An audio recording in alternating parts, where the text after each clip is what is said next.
I have ascended to the heavens and found out from God Himself that anybody who likes Women's World by Katy Perry goes straight to hell. So can you take one for the team and do a cover of it?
Beach, mouse, beach, beach, mouse,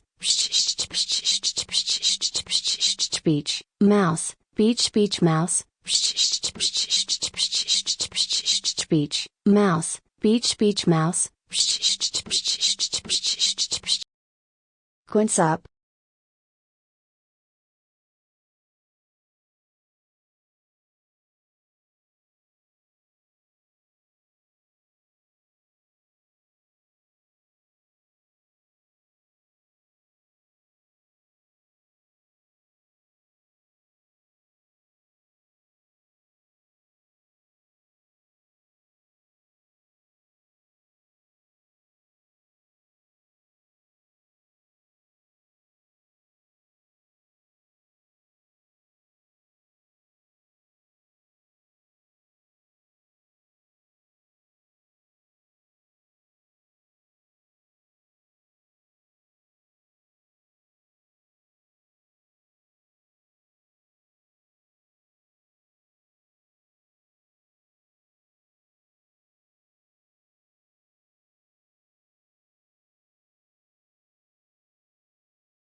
you guys.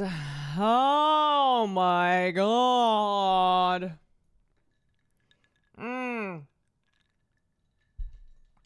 I know. I just saw that it said that I'm streaming with Will and Austin. I'm definitely not. You guys, welcome to Next from Progressive. I'm your host, Austin Show. And I have with me Will Neff.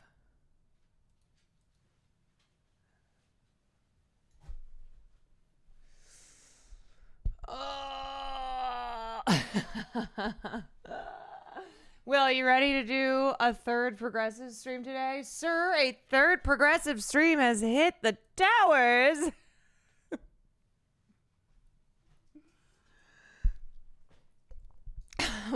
Why does he have the Columbine duster? Holy fuck. Oh my God.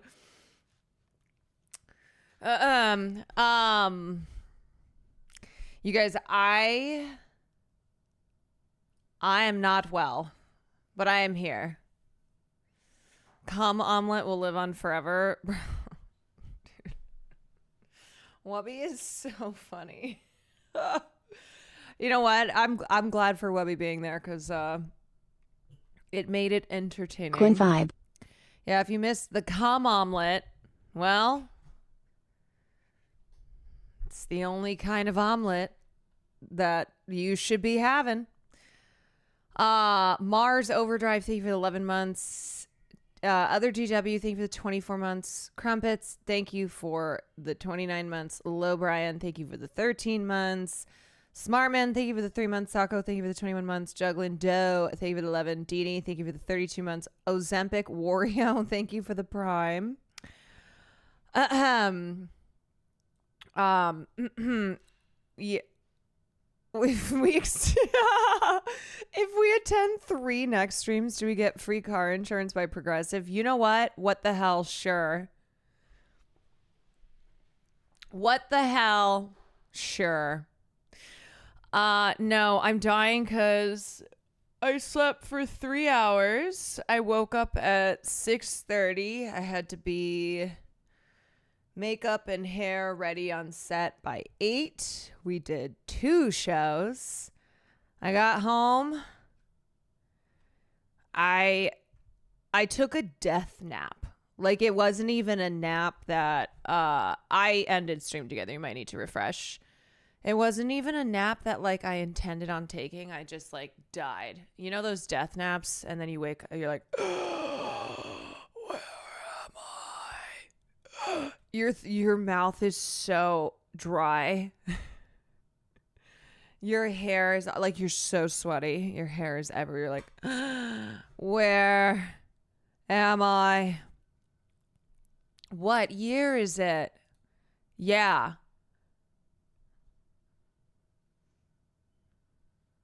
You wake up like this. The Bratz tell me. Yeah. Dragon Army, thank you for the 26 months. Come on, that sounds like an abortion euphemism. But I'm here because I know I haven't done like normal streams in a couple days. God forbid I go a couple days without covering whatever the hell is going on in this world. I assume no gym today. So I did gym. I did gym yesterday. I literally couldn't have gone to the gym today if I wanted to. But we are still on our gym arc. Like I'm motivated. I'm sad that tomorrow I have another all day.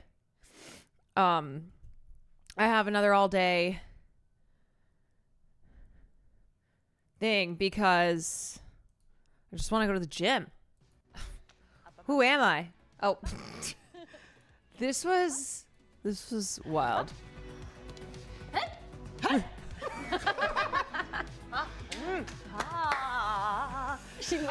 I like that Drag Trashly had to put on a different wig for the obstacle course. Up, up, up. That was good. Up, up, up. She's training a dog right now. Left. She's training a dog. She's training a dog. I started my gym journey yesterday. Yeah, let's go. This is from today, if you missed it. Right. Hey Caroline. Hope you liked Superman. Hi hi hi. This is how I didn't train Farley. Hope you like Superman. Yeah, I'll talk about it. I will definitely talk about it. Walla Beatles, thank you for the 20 months. Mr. Bongwater, thank you for the 12 months. Up, up, up. Up, up, up. Oh my God. Up, up, Up, up. up, up. Up, up, up. Just gonna penguin it. Wow. Well, we're in second place right now, y'all. So tomorrow, I mean, unfortunately, because I do love Carter, but Carter is Will's mentee, and I just can't have Will Neff win again. Did you win? We're in second place right now. Carter and Will are in first by 5 points. But we have another full day tomorrow. Part 2. Up, up, up. Up, up, up. Up, up, up. Up, up, up.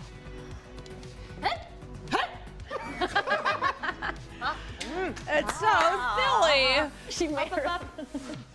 Up, up, up. That was good. Up, up, up. Okay, wait. I want to skip to the part where I do. Right. Up, up, up. Up, up, up. Up, up, up. Wait, is this the one we just watched? Where's the one where she takes the big leap? I started working on my legs after a 2-month break. Booty is on fire. Yo, I'm trying to get all of it going. Okay, I'm trying to get arms, booty, legs. We are in our fitness muscle mommy era.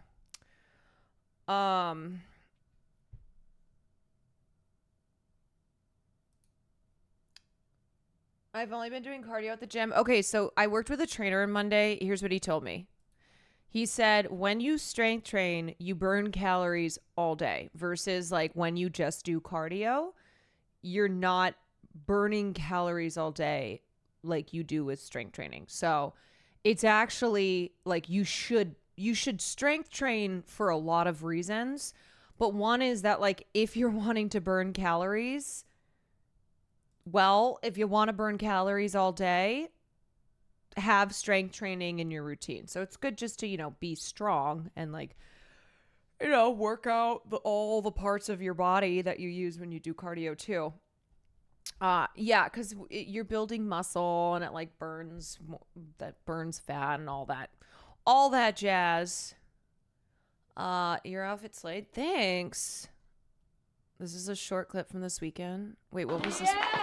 Oh my God. I like completely forgot about the Icons concert. Caitlin, thank you for the 8 months. Yeah, we'll talk about the Emmys.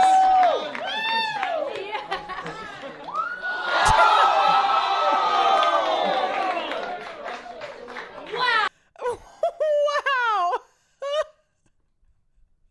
I love how excited the room full of drunk people were when the wig landed on. I could not wait to take that fucking wig off. First of all, that wig was a Captain Hook wig that Cutie got for me at the Halloween store or at the costume store. And it was so hot. It was so hot. And I was like, I was supposed to go. I was supposed to perform earlier in the night. I don't know why I ended up performing so much later. But it was itchy and sweaty, and I was just so uncomfortable. And so I said the second my performance ends, I am ripping this thing off. And then it just perfectly lands. You guys, if you ever have questioned me as a softball player, if you have ever questioned my softball abilities, never again. Never question me again, okay? Did you see that lip? Okay, let me, it must have felt so good to eat it. Oh yeah. Oh yeah. It felt good. This is the actual part 2 of. Oh yeah. Okay. Wait. This is when. Right. Here, I'm gonna skip to when she has to do the big. We saw a huge move earlier where someone cleared it. Okay. Up! Up!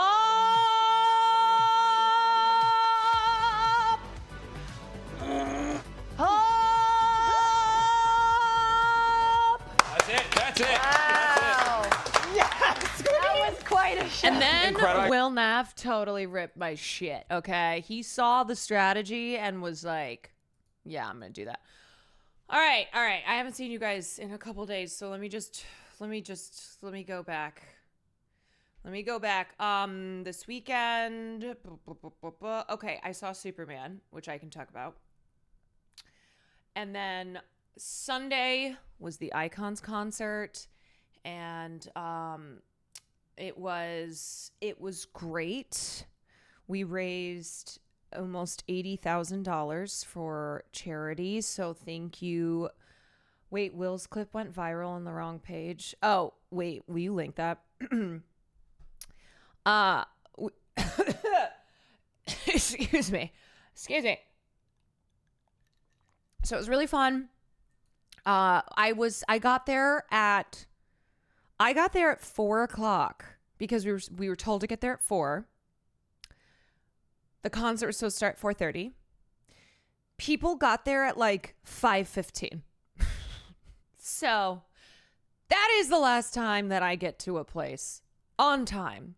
But thank you to everyone who donated, who watched. You guys are the best. Y'all are the best. But yeah, there is such a thing as streamer time. And even when I think, okay, people will probably get here, blah, blah, blah, blah. No, they're still later than that. What if every streamer says that and that's why everything is just later and later? I mean, I was talking to Cutie about it. I said, you need to say that you have to tell streamers that an event is starting 2 hours earlier than it actually is. I've said this before that I'll never... Have I said this before? Shit. I have said this before, haven't I? Yeah, and then of course I still show up when I'm supposed to. So anyway, that was why the concert started late. Okay. That's why I wrote in Discord, you can blame streamers. Truly, you can blame streamers. But it was fun hearing you scream directions off camera during Wicked.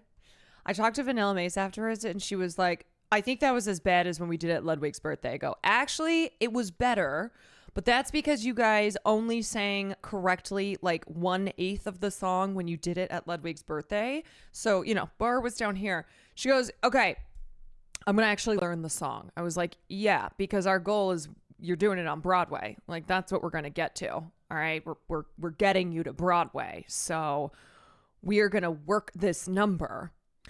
You guys, I don't know if y'all saw Christian too, but I was there and Cutie especially kept looking at me when it was a part of the song that she just didn't know.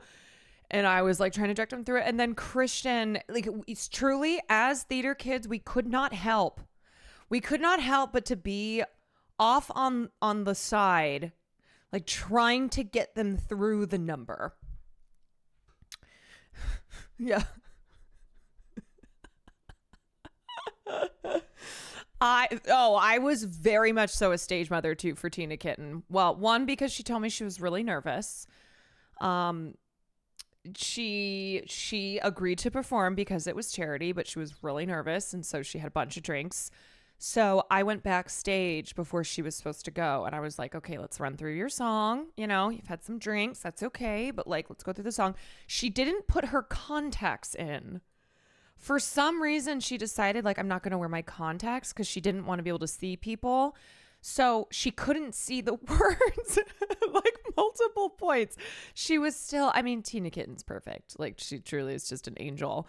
But that was why she kept being like, I can't see anything.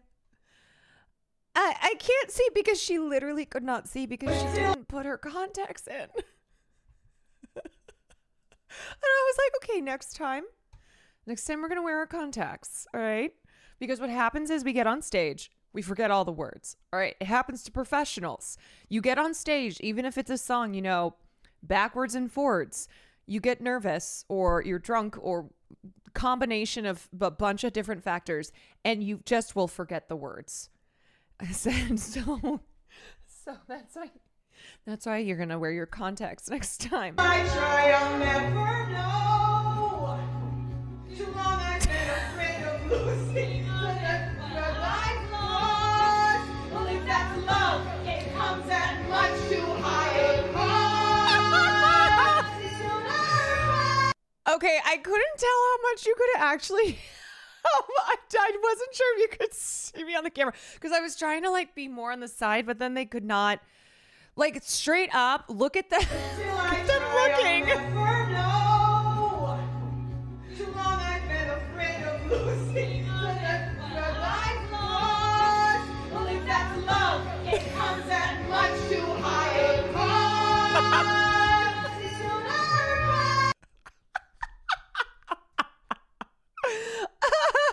These are so fucking funny. You too. I hope it brings you bliss. This is the part, and I know she doesn't know this part because it was the same thing at Ludwig's party. And you don't live to regret it. I hope you're Look at Kitty's face. I hope you're happy. Look at her eyeballs. Look at how concerned she.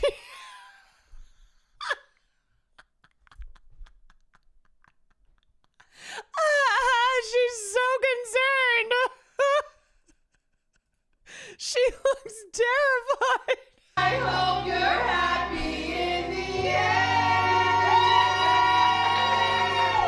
I hope you're happy, my friend. Yeah. Oh my God. All of Cutie's chat was like W calling W Auntie. So the reason that they did the song, is because they drunkenly did it at Ludwig's birthday, as I said. And then they were like, okay, we'll set this as a dono goal. But they didn't bother to learn the song anymore in between Ludwig's birthday and the concert. And Defying Gravity is so hard. It's like one of the hardest songs because just vocally it's very high. It's very long. There's a lot of moving parts. Wild choice from them. There's so many moving parts. And so before they went on stage again, I was like, you guys didn't practice this at all, did you? I said, okay, I will be off at this. I will be there and we will get through this. You were the cool mom during the concert. Straight up. Okay, this was actually me during Tina Kitten's performance, though. I was like doing some, because she went, I don't know what like moves to do. And I said, okay, well, Madonna doesn't really do a ton of moves with this number. It's just very like, like a virgin touch for the. So I was just off to the side, like straight up doing Regina George's Mother. Jingle bell rock, jingle bells swing and jingle bells ring, snowing and blowing. Lux Progressive, thank you for the raid. What's up, everybody? Welcome in. Welcome in. I am so cooked, but we're recapping the weekend. I'm going to give my thoughts on Superman. We'll talk about some other stuff I have going on, and then I'll probably die. Zenmies, thank you for the 22 months. I have 2 more Carol-specific clips. Read the title of this.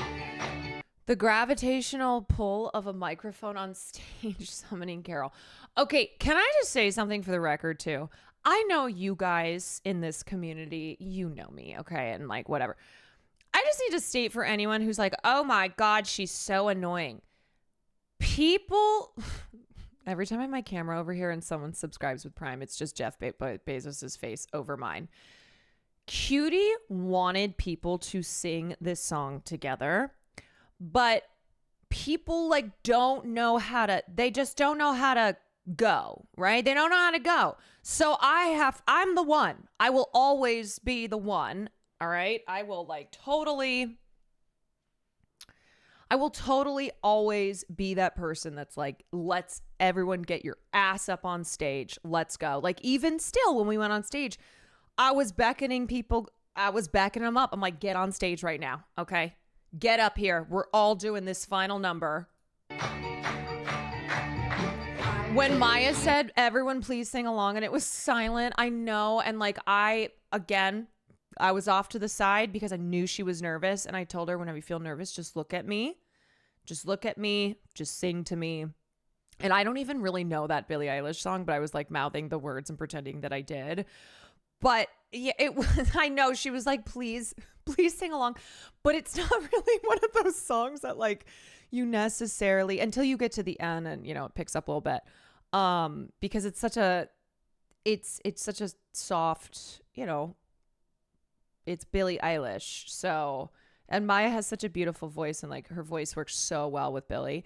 But I was like, I know. Okay. So here's a couple things that I know. Once again, a lot of streamers are introverts and need an extrovert during group events. Yes. Here's something I know. When somebody is nervous on stage, and especially when they have a big like belt note coming up, the pause. When they have a big belt note coming up, it helps if in the audience you're like, woo! You throw like a woo! Because then that gives them like, it helps them to like to like sing the note, you know, versus it being dead quiet. And then, you know, they have a big note coming up. It's a shot of confidence. Yes. And then also like if the audience is kind of singing along, then it helps with the confidence in a song as well. But it was also one of those where like no one else was really singing it. And so again, I was like, I don't want to look like this person who's just singing everybody's songs when really I'm just trying to help people that I know are like the most nervous.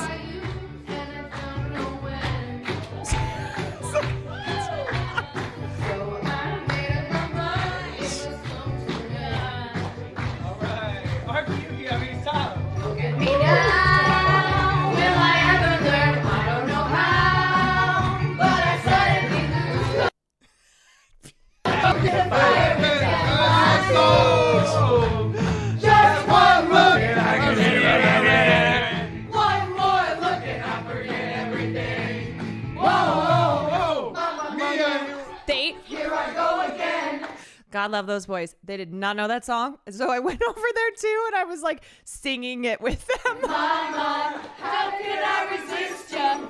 Mamma mia, there's a show again. There you go. Mama, just how much I miss you. Yes, I've been broken. Hearted, blue since the day we parted. I was shook when they didn't know the words. You know, you think everybody knows ABBA, you think everyone knows Mamma Mia, and they don't. But they still got up there and they sang it. You killed it, Queen So Slay. Thank you, Yo Son. Thank you for the 6 months. Falikin, thank you for the 18 months. I loved how Peach kept yelling, I know them throughout the night. Peach is by far and away the best hype woman you can ever ask for. Truly. She is the best hype woman. You killed IT Queen So Sly. We Queen Vibe Queen Vibe Queen Vibe Queen Vibe Queen Vibe Queen Vibe Queen Vibe Queen Vibe Queen Vibe Queen Vibe Queen Vibe. Now that you know it's a Captain Hook wig, can you tell? Or if you're gonna have your heart broken one day. Did you see we just retweeted Rune? I did, which was so cool. After love, after love, after love.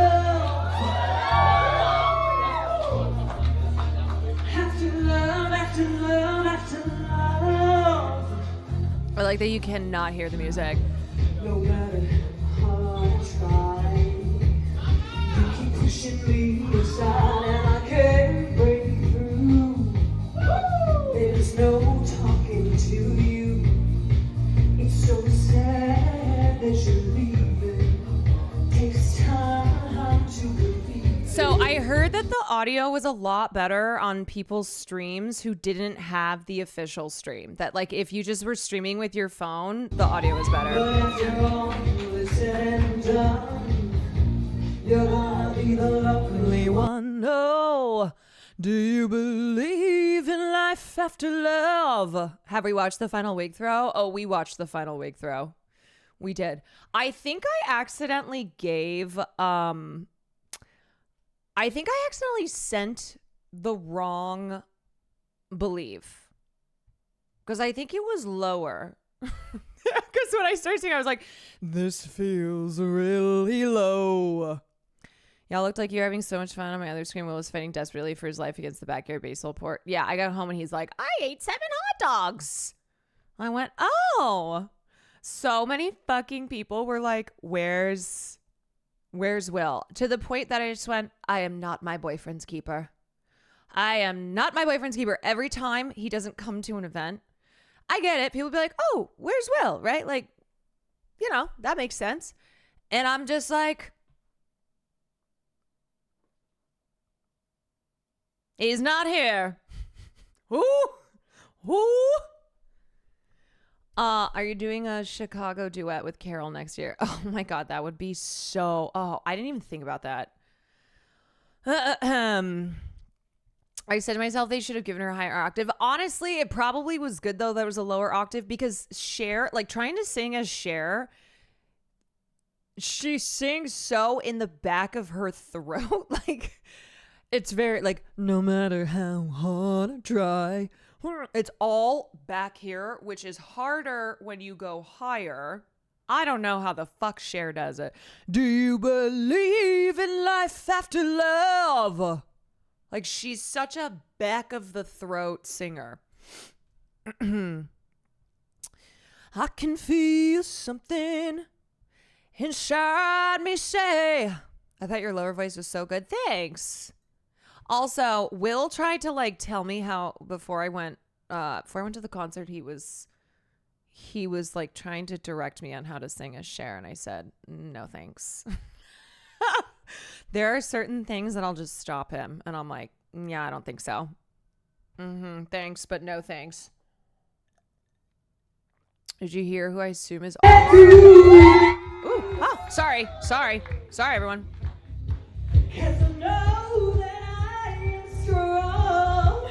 This is so tough because you literally cannot hear the music at all. I can't hear any. I don't need you anymore. Okay. All right. Me, I guess.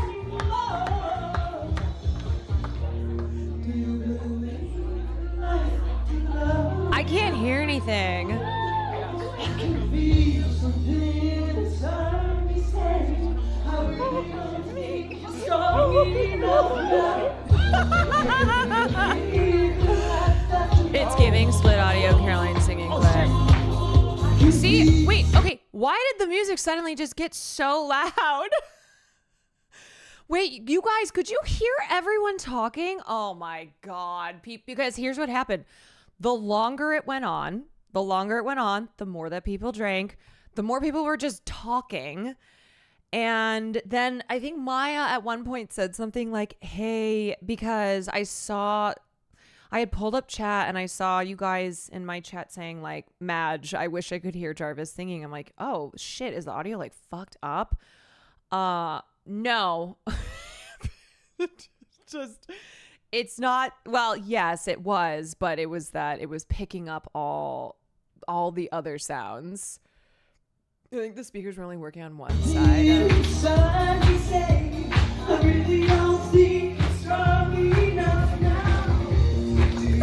Going over the sound guy. At first, the audio wasn't great. Nico said it was a broken cable.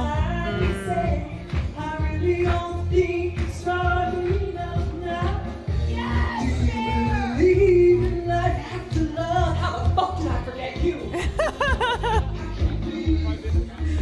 After they come, it didn't sound as disruptive, okay?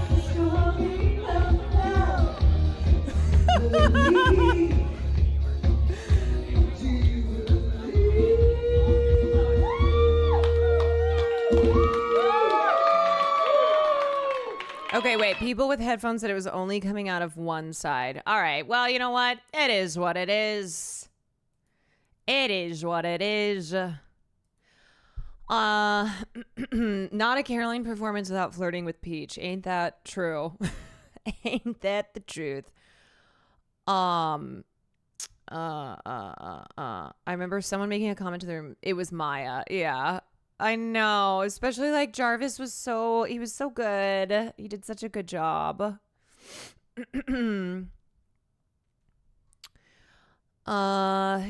Sherilyn Kwan, yes. Olivia, thank you for the 23 months. Tofu Shop, thank you for the 8 months. Broke Social, thank you for the 5 months. It made it seem like everyone was talking loudly during Jarvis's song, but they were probably...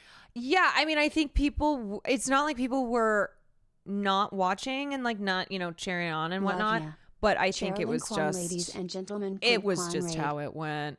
You talk about Nikki talking shit about SZA. Is she back? I was not on... was not on Twitter today. Is Nikki...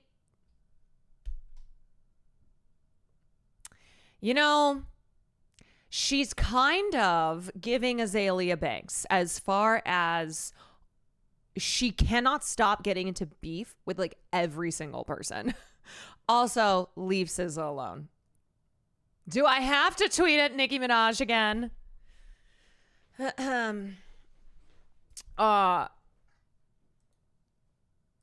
No, I have not covered the Emmys yet. We are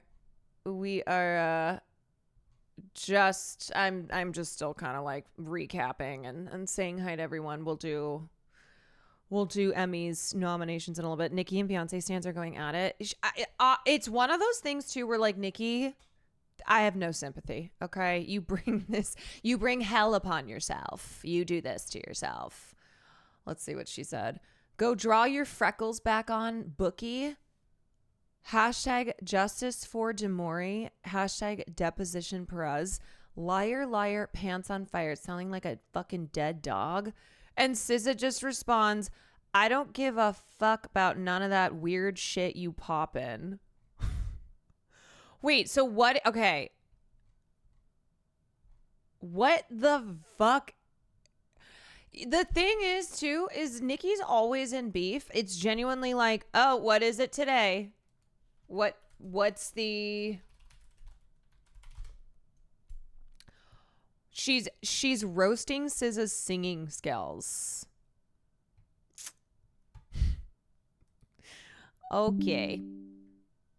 Oh no, my mouse. Oh, my battery is low. Oh shit. Oh, wait a second.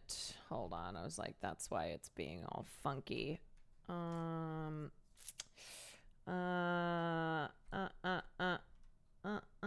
Okay, wait. Let me see if I can find another. Gotta replace my battery. Oh boy. Yeah, this is no longer working. Okay, excellent. Great. Let me see if I can find another mouse.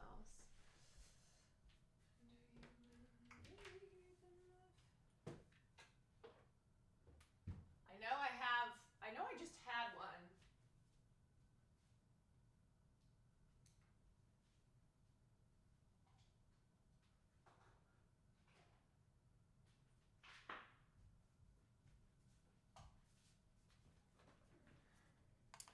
All right, this one I have to plug in. Hopefully I have an open spot.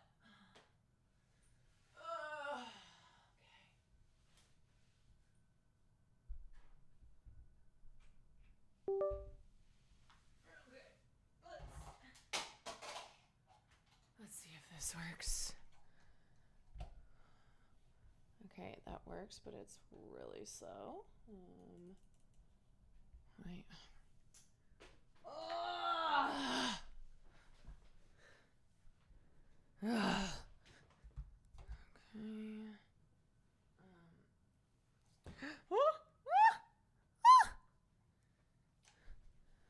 Okay. Why? No. How do I make this faster?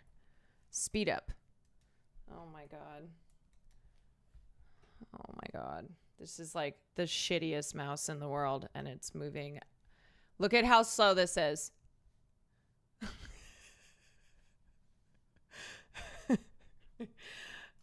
Oh. Oh no. I shouldn't click anything on that page. I know. I'm trying to. Hold on.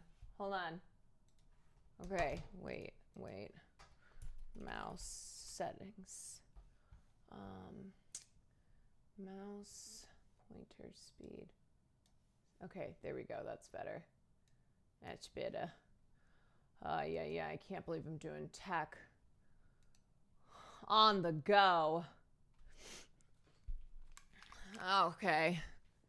All right, we got it. Borg Jones, thank you for the 4 months. Mike Burns, thank you for the gifted subs. Digital Deluxe, thank you for the 34 months. Okay, what were we? Need to replace. Had to just do a quick oil change. All right, Hell so yay, Quan stream. basically, Nikki is Less than 3. now coming after SZA. Also, correct me if I'm wrong, but Nikki seems to be always the one who starts the beefs. How do you get in a beef with SZA? She literally likes everyone. She likes everyone except for Tory Lanez. She really has not been the same since her cousin's balls. I know. Without looking, I already know it was Nicki Minaj. Truly, like you just know this is Nicki Minaj. You just know that it's her without even looking. Like it's either, here's the thing.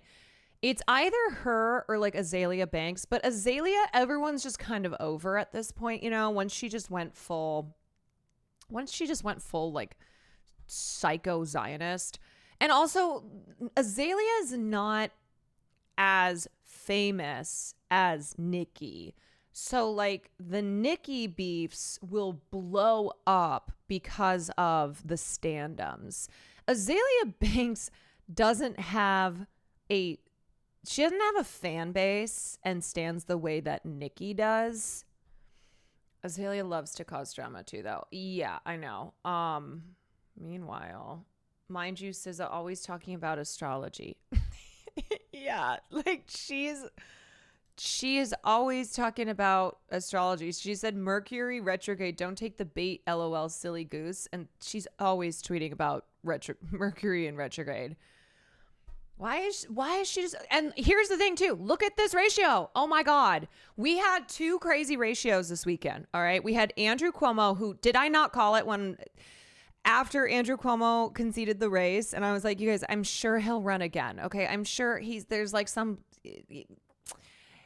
Bill Ackman and whoever else is like, just blackmailing him or like forcing him to run again or for whatever his own reasons are. And the Cuomo ratio was so bad. It was so bad. He posted a horrible video, no aura, announcing that he's running again in it to win it, even though he lost. No means no, Andrew Cuomo.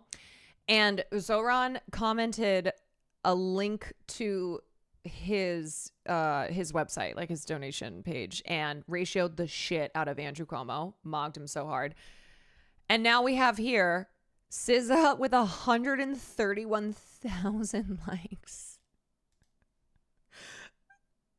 Like over four times Nicki's. Nicki has 27.9 million followers.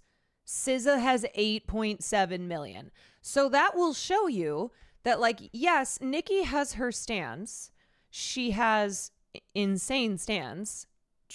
I know.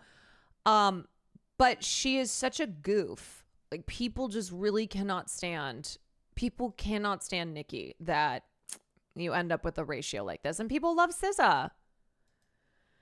Yeah. Oh, oh my God. He got ratioed too hard that he hid. This is what it was. Yeah, it was contribute to Zoran's campaign. 174,000 likes to Andrew Cuomo's 5,000 like in it to win it. 5K to 174K is like actually so bad. Like that right there. That right there should have had the Cuomo team being like, yeah, you know what? That's a sign. That's a sign that we're not going to do this again. Presented without commentary as well. Like there is something about the confidence of knowing that you are just going to ratio the shit out of somebody. Like no commentary necessary.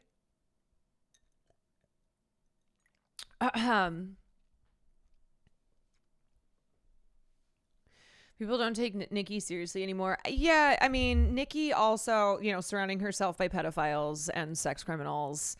That will happen. Like when you're a person who is known for that, people be like, oh, I'm sorry. Are you trying to one up somebody here? Because remember that you are your brother and your husband and who knows who else. Tens of millions in a campaign and now Trump. Wait, did Trump endorse Andrew Cuomo? Did that just happen today?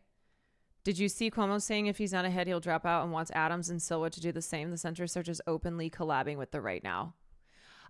I mean, we're not like surprised at all.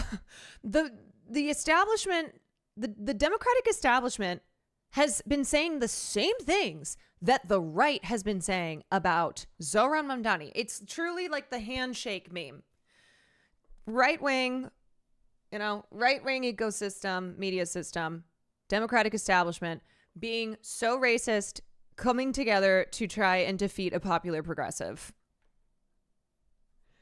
Yeah, I mean, look, they share Cuomo, Trump, they share the same donor. Like they're in the same club, okay? They're on the same team. Noble Bragg, thank you for the 29 months. Morg, thank you for the 17. He should have just replied with the Zohran Mamdani. Yeah, remember that whole thing where it was like, if you just tweet out Zohran Mamdani, you'll get at least 1,000 likes. A second in a Cuomo video has hit the tower. Oh my God. Dude, it is actually hilarious that they are already trying to replicate Zohran Mamdani's social media strategy, but it has none of the aura. First of all, it's washed out as shit, okay? It doesn't have any of the fun, like, Bollywood vibe to it. What? Is he just pretending to jump a car? What is happening?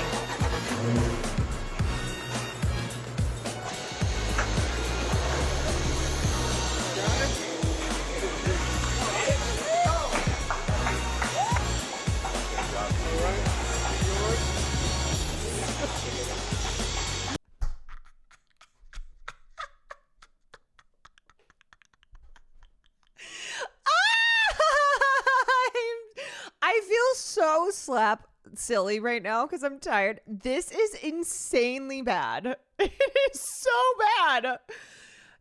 This has the authenticity of like truly a wet piece of toilet paper, or like this is how cool this is. Like, honestly, they would be better off doing AI. Truly.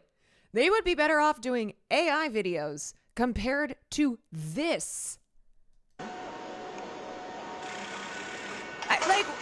Who is even... Nobody is buying this. They are literally paid actors. Never not checking my email again. Ford, audition notice. Top New York production companies seeking gentrifier... What? Gentrifier / young white men, Manhattan. Hi, Garrett. This seemed to fly under the radar. I think with the mustache and longer hair, this is a good fit. Non-speaking. Let me know what you think. Tuss Strategies, in association with Bulldog Strategies and Allegory LLC, is looking for actors to fill the non-speaking role of gentrifier / young white men in a political relaunch ad for a top candidate in a nationally significant race. No. Set in the streets. I'm dying. Set in the streets of Manhattan. The role will have this non-union, of course, non-union. Classic. Non-unionized actor interact personally with the candidate in a friendly manner, broadening the candidate's appeal to a younger demographic. We will be scheduling meetings this week for an early July release. Please send your name, clear photos, and a brief note summarizing why you believe you are the best fit for this role. I'm dead. Gentrifiers / young white men. This is like totally what they were trying to. Of course, they were like, you know what? No, we got to get a young black guy. No. We got to get a young black guy because Andrew Cuomo has to show that he is cool with young black dudes. Okay, look at him fixing this young black lad's car. He can get down with the youth. Oh my God. Yeah. How do you do, fellow kids? Everyone knows he doesn't live there, acting like this was there was some random person that needed a jump, and Cuomo happened to be in a city he hasn't lived in for decades. Let me tell you that if your car is ever in need of a jump, first of all, Andrew Cuomo's the last person who's going to jump that. But let's say he happens to walk up. Do not let that man touch your car. Okay, that man has not. He gets driven around. All right. It's giving the energy of like when that time Usher showed up to the club and didn't know how to put gas in his car because he's just been a celebrity and rich for so long that that's not a thing that he does anymore. So the idea that Andrew Cuomo is the guy to fix your car. No, I don't think so. The funniest part is that most of these paid actors probably voted for Zoran. Yeah. I mean, look, you need to get. You need to pay rent. You need to get your bag. I'm telling you that shit's not paying well, though. That's why they're doing non-union actors. They're like, here's $150 for a full day's shoot. Also, the video just randomly has perfectly set shots. I can't. It's so obnoxious. It's so fake. It's so fake. Hi, Carol. I love you and will. Zoran, I'll make the city affordable. Cuomo, if you like me, I'll jump your car. Please, I have nothing else. Please let me jump your car.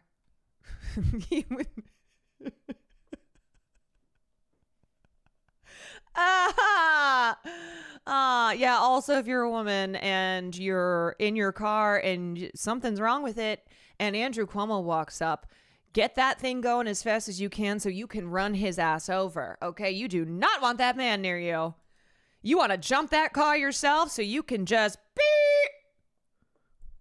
Okay, that is the only thing you should do with your car and when Andrew Cuomo is around.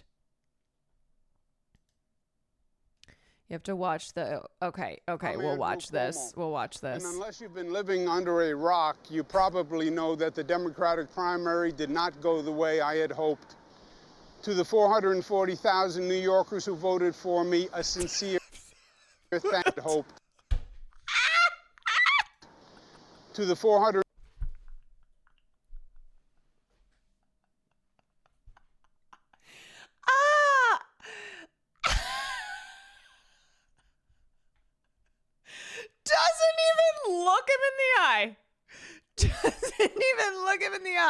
Just happens to be a man on the street.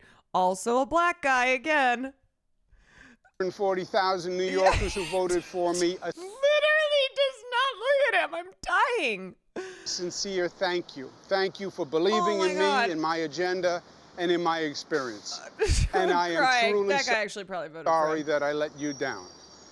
But as my grandfather used to say, when you get knocked down, learn the lesson and pick yourself back up and get in the game. Wait, I'm sorry. Did I miss the boom? Hold on. Where is it? Wait. Thank you for believing in me, in my agenda, and in my experience. 40,000 New Yorkers who voted for me. I didn't even see that.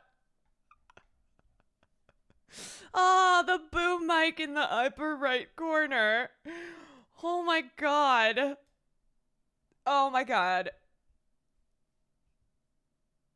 For me, a sincere thank you. But as my grandfather used to say, when you get knocked down, learn the lesson and pick yourself back up and get in the game. And that is what I'm going to do. The fight to save our... You guys, it is just so...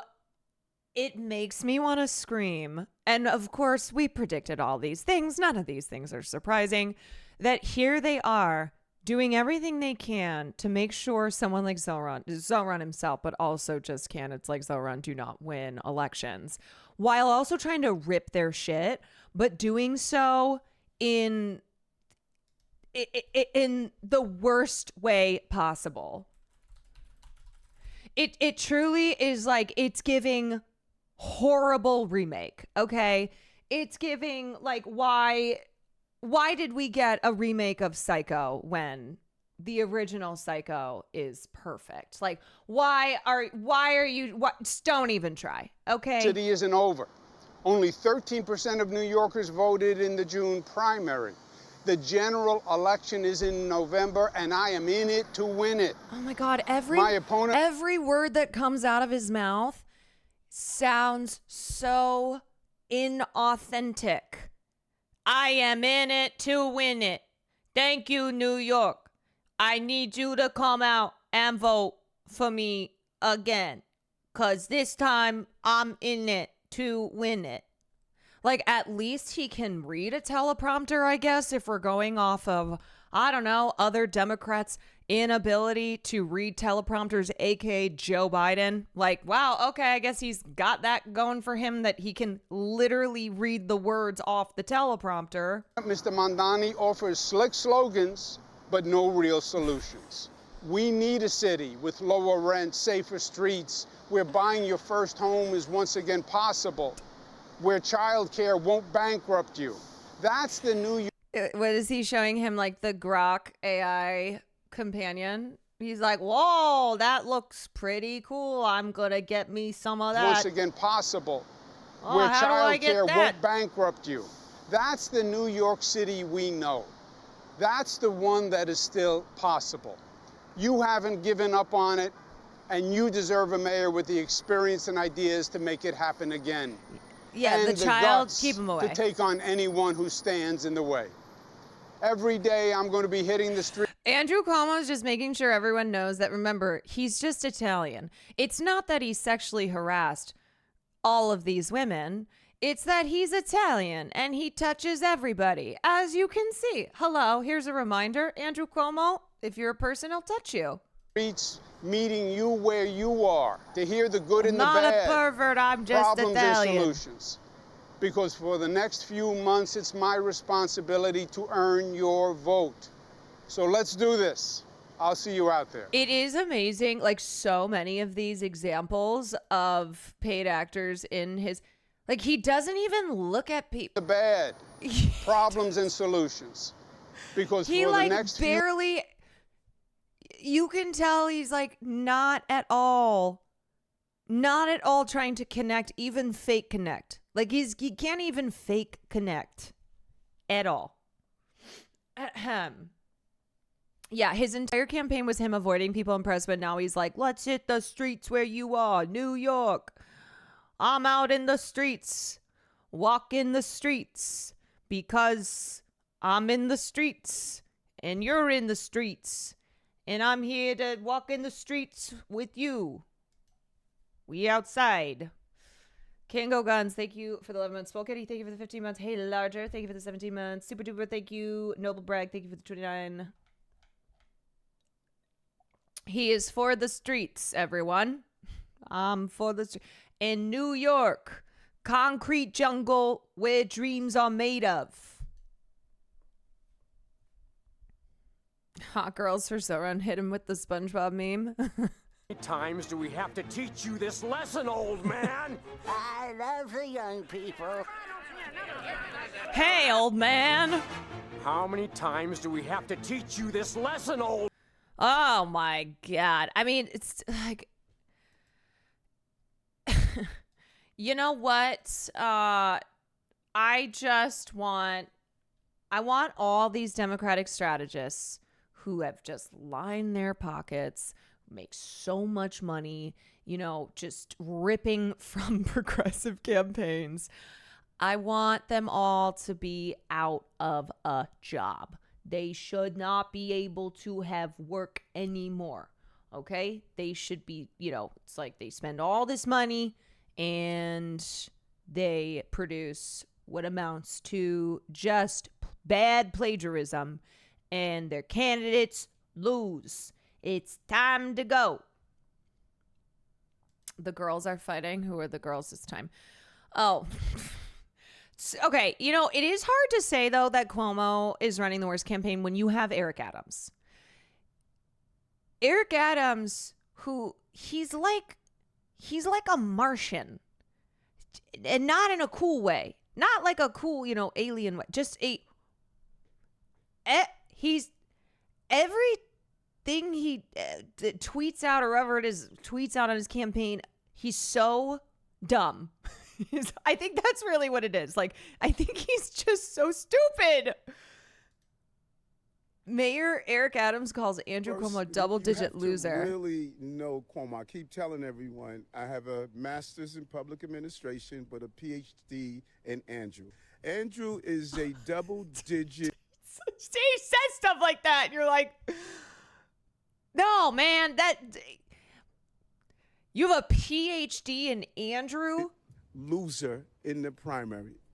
He lost by 13 points.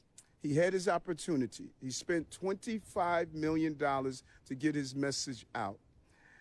New Yorkers heard it. He did not sell it. He didn't get out and campaign. I said it over and over again. You guys all heard me say he was coming out only on weekends. He was not speaking to voters. And now he's saying that we should trust him. Okay, first. He is polling so low. Because people fucking hate Eric Adams. He not only was a terrible mayor, he's a terrible politician overall. He's also just he sucks. Like, he's so unlikable. He's so unlikable and such a loser as well. Like, hello, pot calling the kettle black on referring to Cuomo as a loser. He's so bad. Like, what is this shit, man? I do the work, and God is my guiding light. I like to say I turn. Wait. What is this, like, podunk Ashton Hall, get ready with me, here's my morning routine? GPS, my God. Also, is that shit? Like, why does that look like shit on the table, on the ironing board? Why does that look like poop? Is that poop? Did he poop on that? That's poop. On my GPS, my God positioning satellite, and he's running the show. And all I have to do is These like rapid fire cuts. These rapid fire cuts when he's not even doing anything different. To be the person that I've always been. Why is it so fast? I'm not going to see myself as success or failure based on the outcome of the election. This has been a rich 40-year public service history, and it is filled. Yo, he has the Saratoga water too. He has the Also, the clock. The clock says 11 o'clock.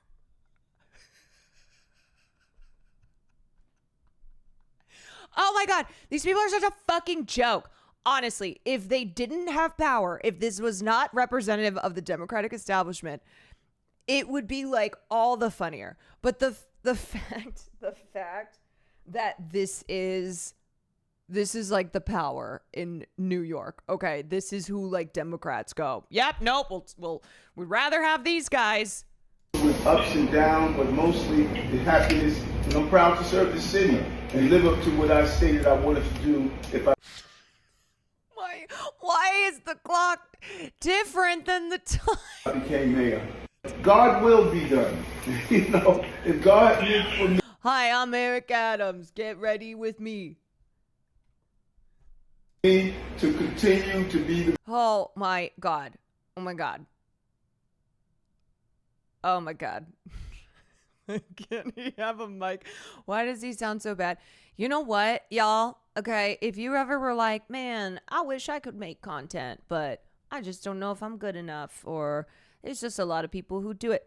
Eric Adams is out here making little content videos. Okay, you can do it so much better. I asked Mayor Eric Adams if Mamdani is an anti-Semite. After what we saw took... Think that Mamdani is an anti-Semite? Yes, I do. I think that when you're in the streets, after what we saw took place on October 7th, when you're in the street either the next day or days later and don't immediately denounce it, when you're unwilling to talk about global intifada. Intifada? That sounds like something you make for breakfast in the morning. Hey, yeah, how about a glass of OJ and an intifada? Intifada. Oh my God, he's so stupid. Do you think that Eric Adams is so dumb. He can't even hit the propaganda notes. He can't. Hakuna Frittata. What a wonderful day. Hakuna Frittata. Ain't no passing way. And there's no worries. It means, I don't know what it means because I'm Eric Adams. For the rest of your days. Globalize enchiladas. Globalize enchiladas. Yes. Yes, he is calling for the global Latina belt. It's time to globalize enchiladas, everybody.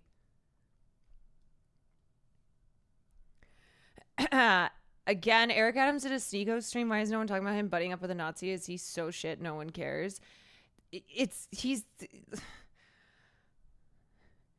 like, yeah, of course he did. Of course he did that. But yeah, I mean, he's so shit. I mean, here's the thing, okay? Here's the thing. The people who call it out are the ones who get slapped with the bullshit anti-Semite label because they are critical of Israel. But it's always the like, hey, that person's a Nazi. Hey, why are you collaborating with this Nazi? Why are you collaborating with this white supremacist? Like, because that's how it goes. Globalize Denata. That's right. Globalize Denata. Everybody, you know what? Say you're welcome more. That's right. Eric Adams top clips. Eric is your mayor. We're getting W's now. We need a mayor of swagger. I'm the Biden of Brooklyn. You know, I wake up in the morning at some time and look at myself and I give myself the finger. I'm Gandhi-like. I think like Gandhi. I act like Gandhi. I want to be like Gandhi. This is life. Everyone that knows me, they know one thing. I hate rats. Some of the same folks that criticizing us now called me a murderer because I was killing rats. Well, you know what? We're going to kill rats. New York City is the Islamabad of America. We've gone through so many crises in our lifetime. From 9/11 to the Great Depression. This is a place where every day you wake up, you could experience everything from a plane crashing into our trade center to a person who's celebrating a new business that's open. You know, I know, like, bring your boo. There's nothing. What can you even say? How do you even? You can't out-satirize Eric Adams, right? Truly. A restaurant, you know, somebody you're trying to, you know, keep your marriage together. Little outdoors will help you. But I think rain also increases our population. People stay home and they reignite their love affair. Does Eric eat fish? Does he eat a hamburger? Does he do this? Does he do that? The problem wasn't the molded pizza. The problem was the pizza. Vegans eat Oreos and they drink Coca-Cola. I don't. I am the pilot, folks, and you are all passengers. Stop praying for me to crash the plane. Pray for me to land the plane. Because there's no parachutes on this plane. We're all going down together. Eric Adams genuinely speaks with the energy of someone who thinks that he is like, he is reverential in the way that Malcolm and MLK and all these great leaders of you know, previous eras were. Like, you know that when he speaks, he thinks what's coming out of his mouth is on the same level as like MLK Jr.'s I Had a Dream speech. Like, I genuinely think that that's actually so real. When I was briefly vegan, I ate almost exclusively Coke and Oreos towards the end when I was so over it. Yeah, I went vegan for a couple days. I was like, I guess I'll just eat candy. But like we hear what he's actually saying, but he hears, I think there's like a filter in his brain, you know, like he thinks he's spitting. I think there's like an MLK Jr. filter that he has implanted in his brain where what he hears is different from what we hear. He's just he is so genuinely stupid. I know. I know. He copies the preacher's cadence in the way Obama did, but like Obama is actually he was a great orator. Like that was the thing with Obama. You know, he has that very distinct like Obama, hope and change. That is not Eric Adams' strong suit. He doesn't have a strong suit. His strong suit is continuously just showing what a dumbass he is. Can I get some water? Just add Liz. Honestly, yes. Oh my God, yes. Add Liz Lemon to the end of his sentences and he's Tracy Morgan's character in 30 Rock. Yes. Oh my God. Yes, 1,000%. That's why I was like, I kept thinking, I'm like, what? There is something I cannot put my finger on, but this is so familiar. This is so Islamabad of America, Liz Lemon.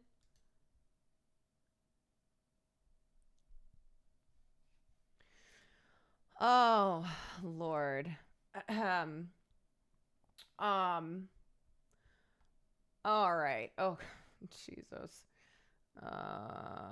If you don't know anything about the Republican candidate, please read the sections Guardian Angels and Attempted Assassinations.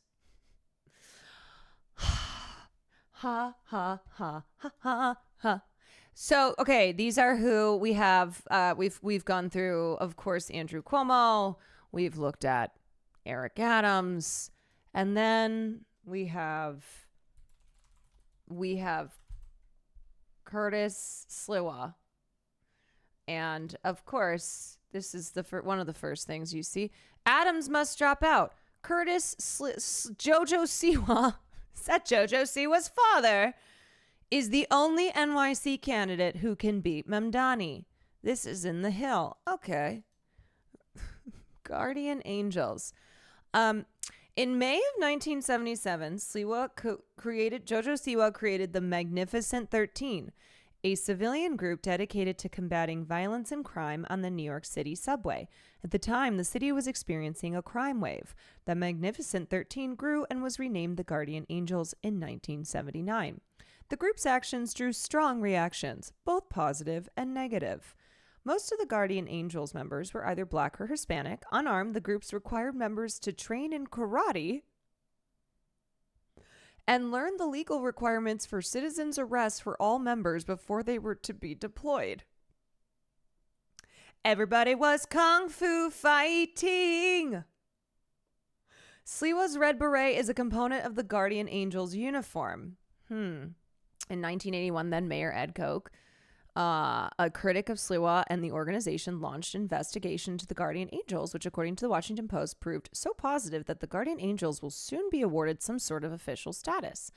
Then Lieutenant Governor Mario Cuomo, I wonder whose daddy that is, was a rare early advocate of the organization, being quoted saying, "They are a better expression of morality than our city deserves." He never takes that beret off. Yeah, okay. Well, you know what? He is, it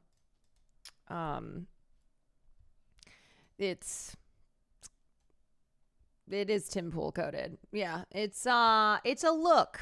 Okay, it's definitely a look. Wait, don't see the tan line. No! Oh my God, you were, wait a second. Oh my God, everything is such a fucking joke, y'all. It's such a joke. Look at his head. Look at his head. It's giving when you toast a piece of bread, but the bread is too big for the toaster, and so only like 3/4 of the bread makes it into the toaster, and then the remaining quarter is like still at the top, not able to be in the toaster, and so 3/4 of your bread is like toasted as shit. And then the remaining quarter is not. That's what it's giving. Okay. Willie! What's up, my guy? Thank you for the 10 gifted subs. Holy shit. Holy moly. Toast horror.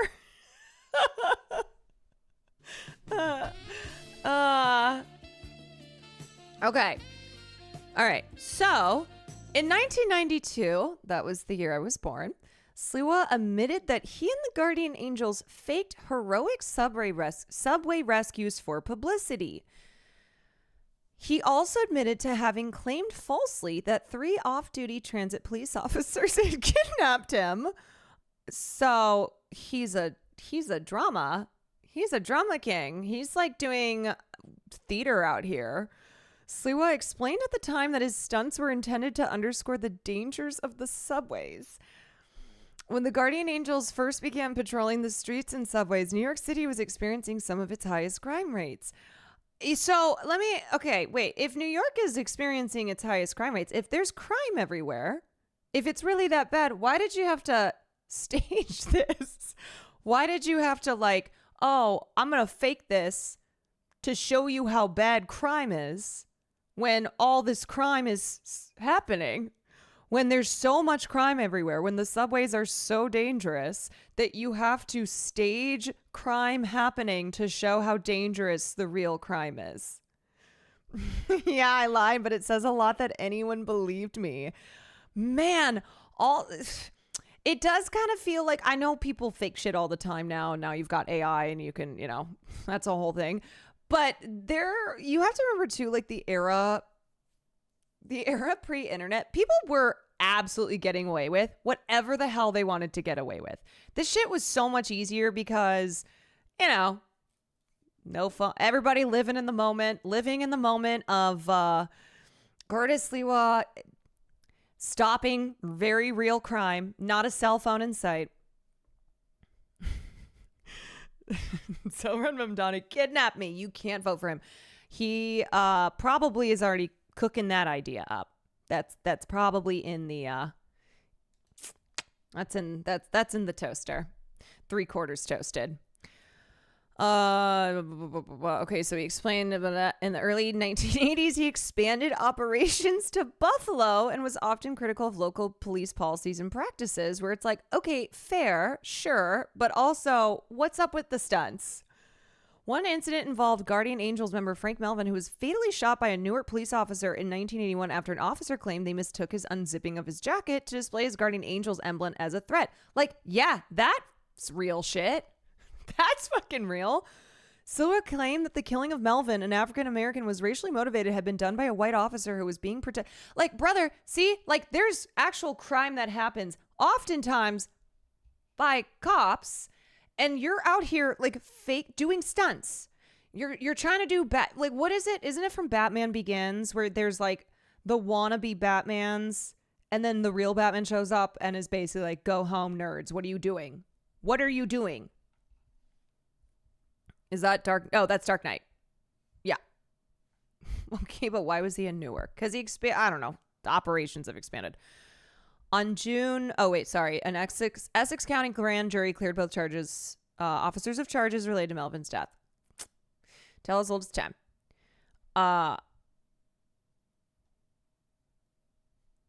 Wait, hold on. But he lied about, wait a second. Had been done by a white officer who was being protected by the police department rather than by the Hispanic officer identified as the shooter. What's crazy is that you can have a Hispanic officer be the shooter. You can have an officer of color be the shooter, and it's still racially motivated. Like, that happens all the time. Right Click Willie gifted me a sub. I don't think they're here anymore, but thank you anyway. That's my agent. He's the best.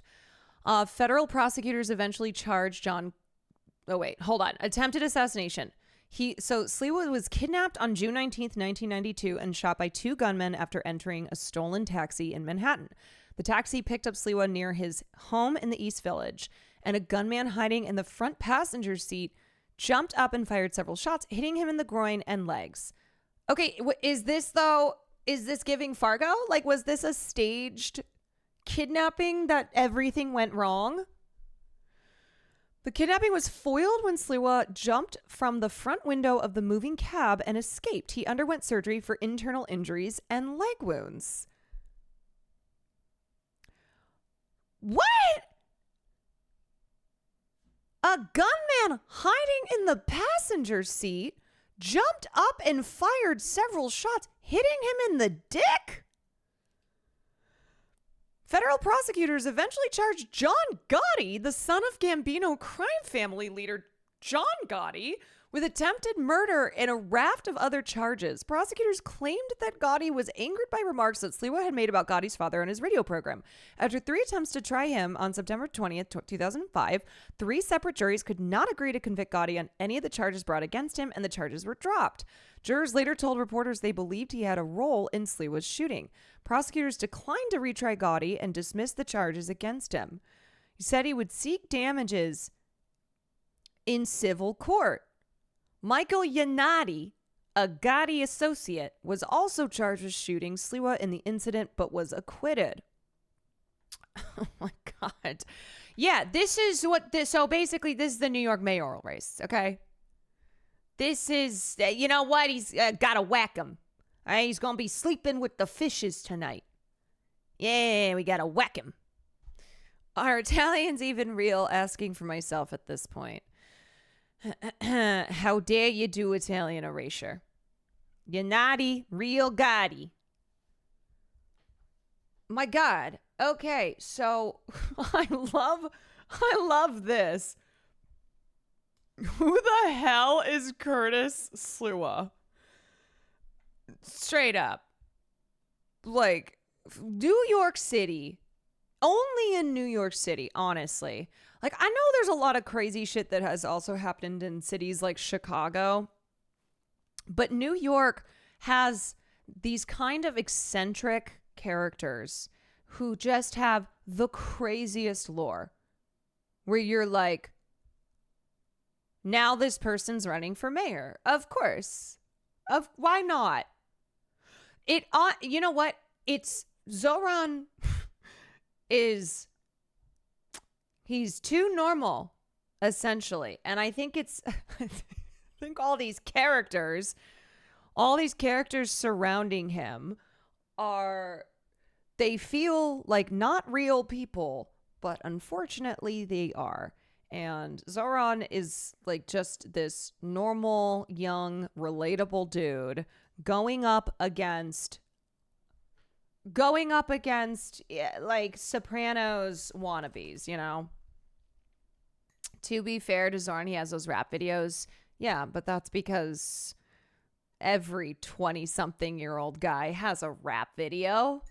That's really normal for being a young guy.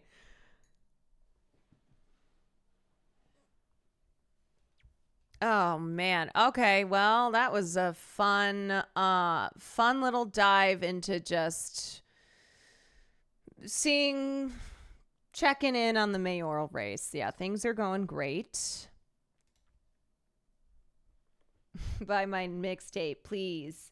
Buy my mixtape. They want to be Batman villains, but they're more like goofy Dick Tracy villains.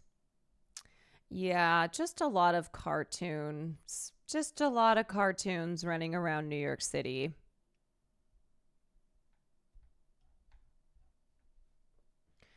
Errol, thank you for the 34 months. Paperboy Prince, who's a constant candidate in New York politics, who dresses like a clown at almost all times and challenges progressives from the left on identity politics. Yeah, like a literal clown. A literal clown. Also, wasn't there a guy who ran, what was his name? It was Harvey Epstein. Wait, was that Harvey? Yeah. Or he is a member of the New York State Assembly. His name is Harvey Epstein. And he did win. He beat Wiener. He did better than, or he didn't win yet. He did better than Wiener did. A guy with the name Harvey Epstein. Harvey Epstein beat Wiener. Yeah, Epstein versus Wiener, and Wiener lost.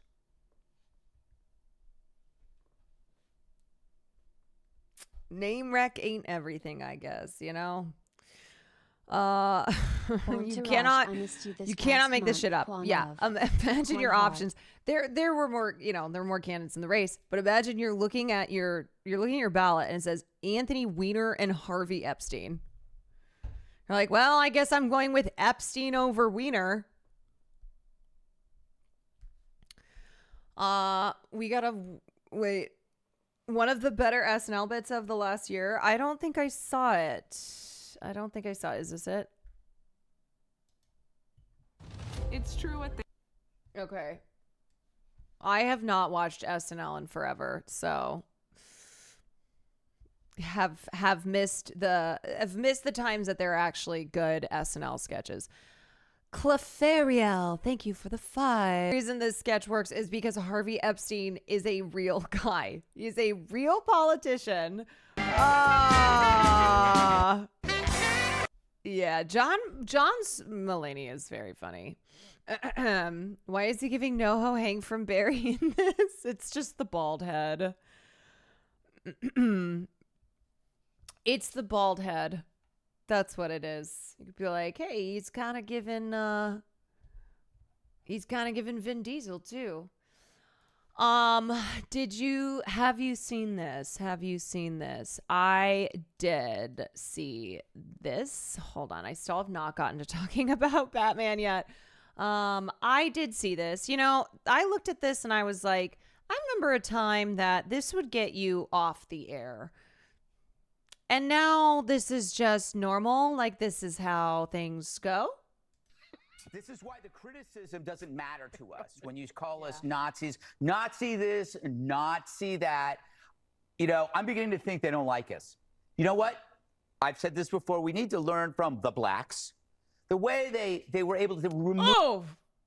Yeah, that was said with about how old is Greg Gutfeld? 60 years. That is 60 years of racism said right there. Remove the power from the N-word by using it. Yeah, that's the type of person who says the blacks in the way that he means he is saying the N-word. So from now on, it's what up, my Nazi? Hey, what up, my Nazi? Oh my God. Hey, what's hanging, my Nazi? Nazi, please. Thank God you did a hard eye there. What does it tell you, though? This is why the criticism doesn't matter to us when you call us.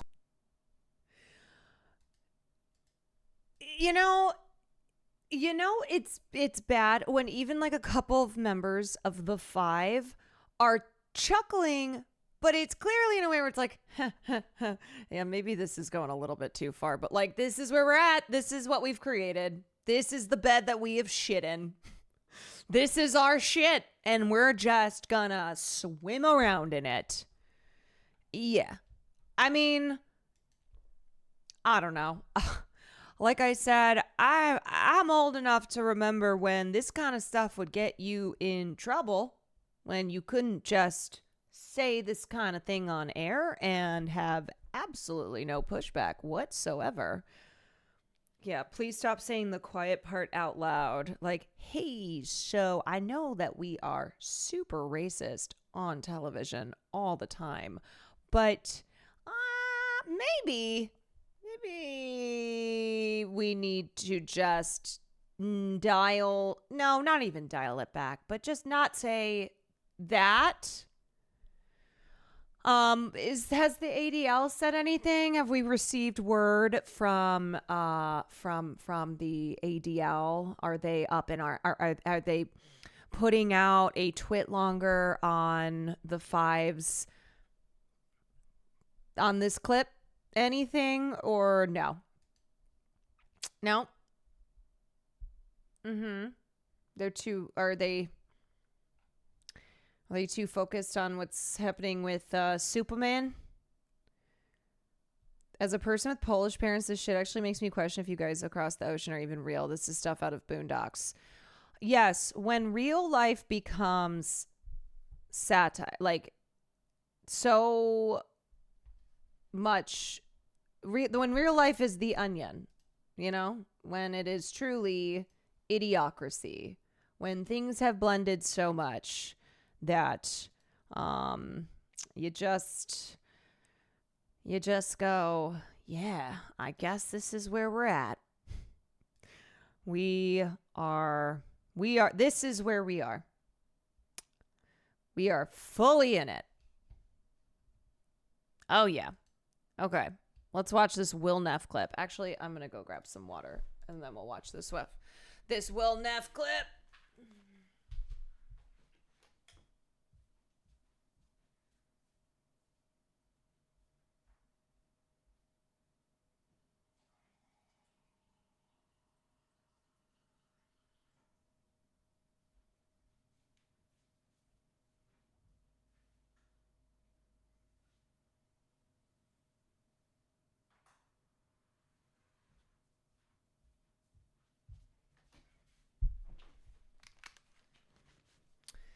Oh, is this Batman spoilers? Before you play the clip, refresh the page. Okay.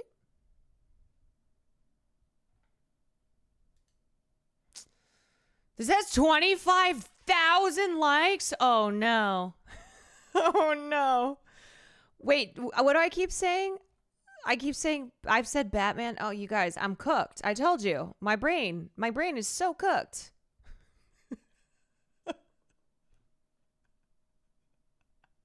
Hey, guys, let me talk about Batman. I'm Eric Adams. Oh, no, I'm not joking. I'm not at all. I told you. My brain is. To be fair, you did read Batman that last time. Okay. Superman. It's a bird. It's a plane.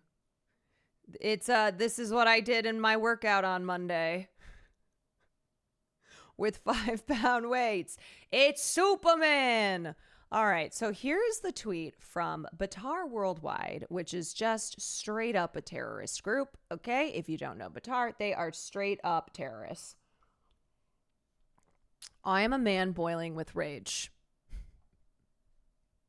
Oh, I wonder why. Yesterday, I went with my son to watch the new Superman movie. Ugh, this is fucking long. Superman, the ultimate superhero, a character created by two Jewish immigrants, Jerry Siegel and Joe Shuster, in the 1930s. The character is supposed to represent hope, justice, and light. Yet 3 things that Batar Worldwide is the absolute opposite of. The actor playing Superman, Jewish. The studios owned by Jews. I'm already feeling a little anti-Semitism here, Batar Worldwide. Even the character of Superman himself, symbolically and historically, is considered to have Jewish roots. A refugee sent from crisis and war to save a better world, created to empower the Jews who returned from the Holocaust. And what did the pathetic progressives in Hollywood do? They trampled all over this. Instead of presenting a character who defends the weak and fights for justice, they turn it into a disgusting political caricature where Israel, under a different name, is portrayed as a fascist state, a warmonger, a close ally of the U.S., which supplies advanced weaponry to fight poor and miserable farmers, the good Palestinians with pitchforks and stones. Truly, this is like an I ain't reading all that. Free Palestine, fuck you. And Superman, he comes to save them from bloodthirsty Israel. This is literally a film of incitement against us. I sat there next to my son watching how the film had one purpose, to brainwash the world. They took the ultimate childhood hero, who was supposed to represent absolute good, and turn him into a one-sided, distorted, superficial propaganda tool. They ruined my childhood, they ruined the experience for me, but not only for me, they ruined it for the next generation. Because my son, with his innocent eyes, asked me, "Dad, why is Superman against Israel? Isn't he Jewish?" So let's talk about hypocrisy. This is so long. about how the progressive Jewish studio owners who hate Israel hide behind this movie, sitting in their luxurious homes in California, feeling safe in their ivory towers. Aside from having a bar mitzvah for their dog, they have no connection to Judaism and choose to disconnect from the homeland that was founded on the ruins of the people who behaved like them in Europe in the 1930s. Now it's giving Daffy Duck. I know, it's too long. It will come back to them like a boomerang. No matter how much they decorate their houses for Christmas, they will pay the price because history always repeats itself. They are turning Israelis into the bad guys, the Palestinians into the good guys, and missiles and terrorism into the struggle of freedom fighters. This is their coffin nails. They align with the politically correct studios of Walt Disney. So yes, I am offended. I am angry. I am disgusted. They are cowards. And I will tell you here clearly, the liberal Jews in America are the main contributors to anti-Semitism in the U.S.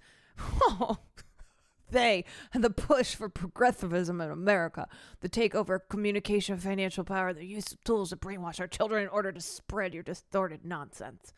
Take your hands off Superman, because those who believe in goodness, justice, family, and identity are we. You, your God, is money, nothing more. You're nothing but zeros. There's no greater enemy to an Israeli than the progressive American Jew.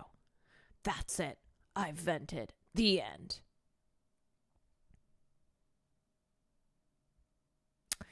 Yeah, this is so anti-Semitic. Holy shit. Okay. Community note, this post requires a factual correction. Boravia, contrary to OP's claim, is not Israel, the different name. Rather, it's been present in DC Comics since Superman #2 in 1939 and was also created by Jerry Siegel and Joe Shuster, Superman's creators. Okay, and another thing.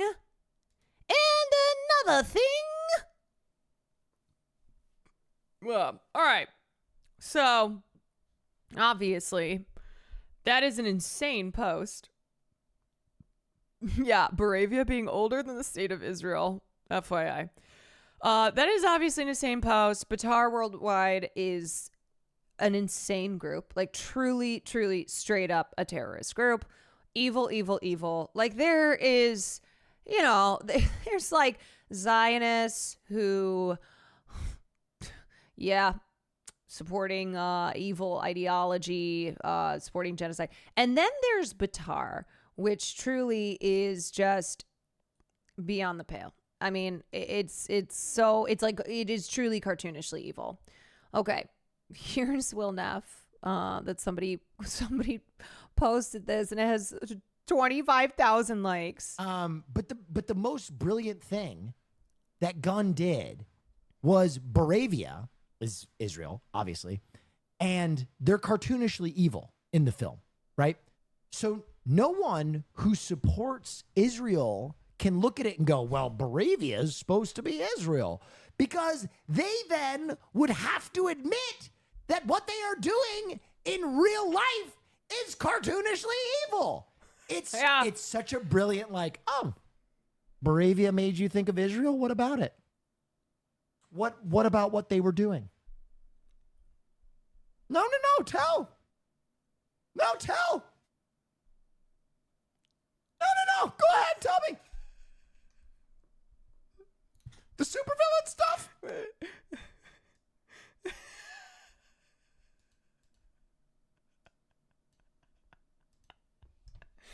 Me, when I see some dumb shit online.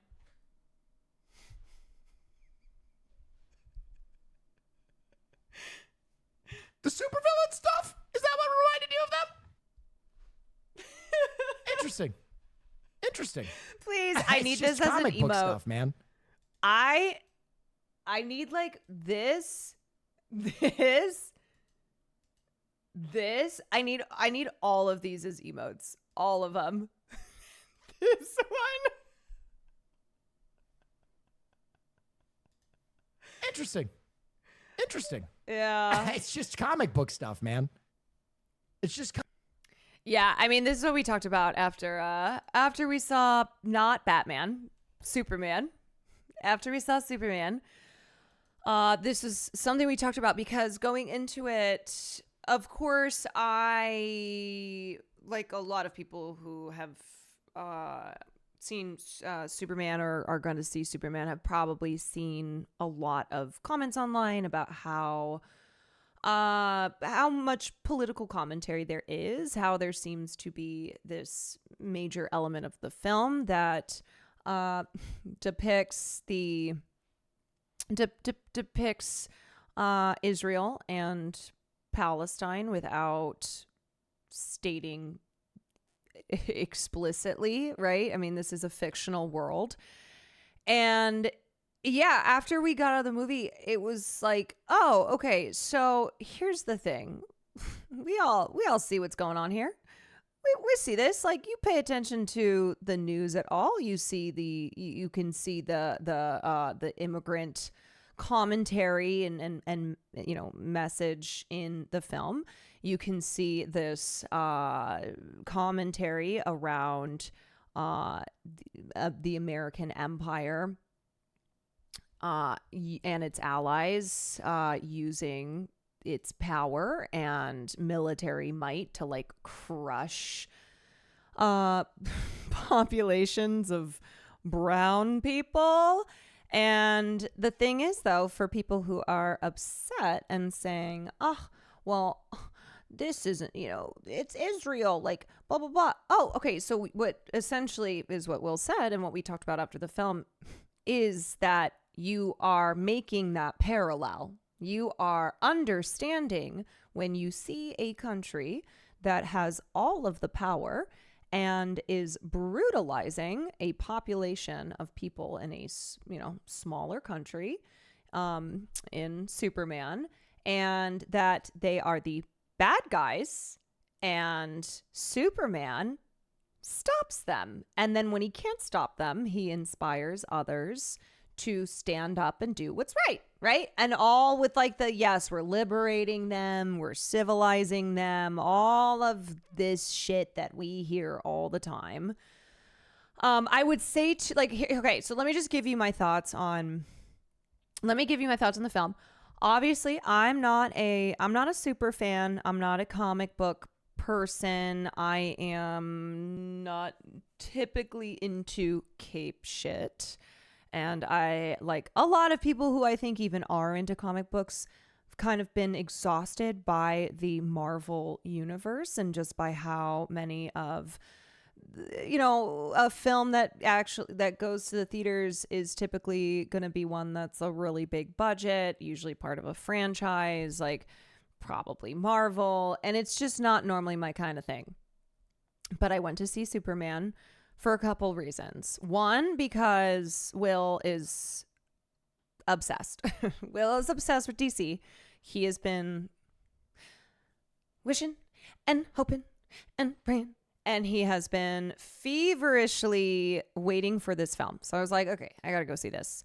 Two, because of seeing the political commentary that people were saying is in the film and wanting to go support the film so that dumbasses who love to do the like go woke, go broke can eat shit, right? I genuinely, that's kind of how I'm operating, where a film by James Gunn, who I think he's a great director, that is already getting the go woke, go broke when the director says something that is true of the character and has been true of the character since the character was incepted. I was like, great, fuck you. I'm going to go see this movie. Haters stay mad. Haters stay mad. And also because I love Rachel Brosnahan. I think she's fantastic. I thought it was a good cast. I was like, great, I'll go have fun. I'll go watch this movie. I need David Cornsweet biblically. I've been on the David Cornsweet train since I saw him in Pearl as the projectionist. I was like, who is he? And apparently so did James Gunn. James Gunn saw David Cornsweet in Pearl and went, that guy could be Superman. Like, that's really how he was discovered by Gunn. Okay, so watch the movie. I will say, I will say, I was kind of fucked up. That's the kind of movie where I go, I'm gonna have a couple beers, smoke some weed, and I was pretty fucked up.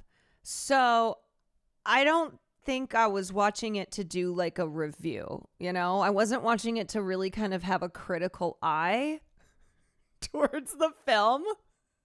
Wait, he told us y'all were high? All right, he already told you. Yeah, we also like we went early. We were like, oh, let's get dinner. And then we were still early for the movie. So we were just like, great, let's sit at the bar and drink. No second viewing like Will. No. Okay. Will and I were supposed to see Superman. All right. We were going to go see it. I said, I'd love to go see this movie with you. I know this matters a lot. Hassan Piker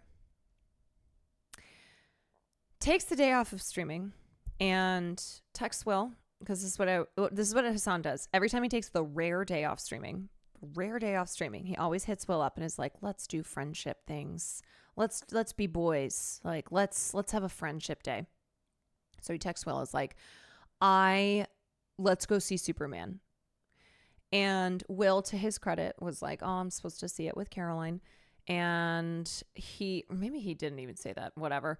He comes into our bedroom and he's like, oh yeah, Hassan texted me and asked if I want to go see Superman with him today. But obviously I'm not going to, because you and I are going to go see it. And we hadn't booked tickets or anything yet. We just had made kind of rough plans. And I know this man so well. And I knew that, of course, he wanted to go see Superman with Hassan. So I looked at him and I said, you know what? It's totally okay. I said, you guys should go have a friendship day. Like, go see it. And he said, no. Kind of acted like he wasn't really listening. You know, it was like, I'm not even considering it because I already told you that we would go see it together. He walks out of the room to take Farley for a walk, and I get a text 5 minutes later, and he goes, Are you sure it's okay if I go see the movie with Hassan?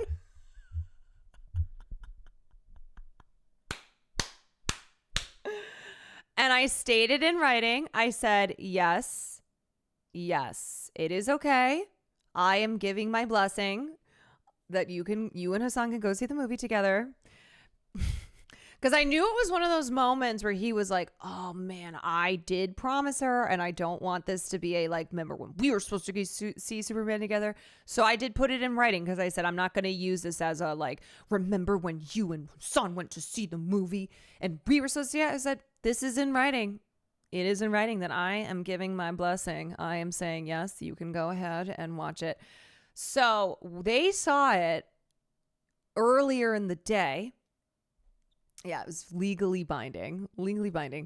They saw it earlier in the day, and then Will and I saw it that night. So he went and saw Superman twice in the same day. Within the span of 10 hours, like a 10-hour time frame. And 4 of those hours were watching Superman. I did that with the Avengers. I have definitely seen movies multiple times in theaters. I have never seen a movie twice in one day in a theater. I've also seen, oh my God, that is so embarrassing. Look at my shirt. Don't look at me. I am beautiful no matter what they say. I can't drink water. Fans have been starved for so long, bro was ready to devour. Straight up. I know. He said they both cried. They both cried. Will cried at least 6 times, and then he cried again when we saw it as well. Hassan denied it. He's a liar. He's a fucking liar. That man lies. I went and saw Kick-Ass with my friends, and my cousin showed up later by surprise. We went and saw it again. Okay, so some of you in here are like, yeah, I've done that before. I've seen a movie in theaters twice in one day. He said almost. Well, according to Will, Hassan also teared up. Maybe Will thought that because his eyes were brimming with tears. He said he got teary-eyed during that flag scene with the kid. Yeah, it's a lovely moment. And also, like, look, at the end of the day, okay, this is a big corporate product. I get it. I know. I get it. Like, I'm cynical, and I went into watching the film where my mindset was, I'm just going to go have fun. You know, I'm going to have fun. It's a Superman movie. It's a $220 million budgeted film. Like, at the end of the day, I'm sitting here. I've had a couple beers. I smoked some weed. I'm just going to Josh, you watched New Moon in theaters twice in a day? I so believe that. I do believe that. Also, with the Go Woke, Go Broke thing, Superman raked in $12.9 million on Monday. Yeah, no, Snyder superfans, stay mad. Go Woke, Go Broke, losers, stay mad. Superman is doing well. It made, I think it was the biggest Superman opening, or I don't know, something like that. Something like that, like the domestic weekend. Anyway, it's doing well, and I had a good time. I did. And after I got out of the theater, Will, of course, was like, okay, so what did you think? And I started to talk about, like, I enjoyed the film. I thought it was fun. It's definitely really different from Snyder's Superman, and just how serious and dark and gritty and, trying to kind of really be like Batman or Dark Knight, but for Superman. And I liked the cheesiness. I liked the sweet and sincere messaging in the film. David Cornsweet is very hot. Rachel Brosnahan is very hot. They have amazing chemistry. And Will, I started to try and give my thoughts. And remember, I drank some beers, smoked some weed. Okay, I'm post movie hood up.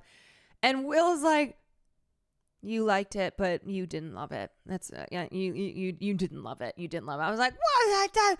I had a good time. I had a good time. What? But because I'm not a fangirl. It is what it is for me. It is what it is. I know it's gonna be that. That's just how it goes. And he was just truly, he was doing the react harder. Yes, react harder. I liked it, but all I wanted for James Gunn to be able to write a story without mean-spirited jokes towards a female character. Well, okay, a couple things. I think there's definitely flaws in it. Again, I was not really watching the film in any sort of critical way. I think overstuffed, a lot of characters, not really able to explore everyone. James Gunn had a huge task where it's the first film of the new DC universe. He's not doing an origin film, so you're dropping him right in. There is some kind of you are assuming the audience has basic knowledge around Superman and this world and these characters, but still having to set up this universe and here's all the people who are in it. And also, in the same way that Batman Begins didn't have didn't introduce the big villains in the first movie. You had Ra's al Ghul, and then in the second film they did the Joker and Two-Face. And so look, I get the complaints about the film, all those things. I go, sure, yeah, I can see the criticism over the script, the pacing, okay, here we go again, another big superhero film with just huge action CGI at the end, which seems to really just be the template here. But honestly, I just don't really I don't know how else to explain it besides I just didn't really care. I didn't walk out of it and was like, here's all the issues that I had with the film.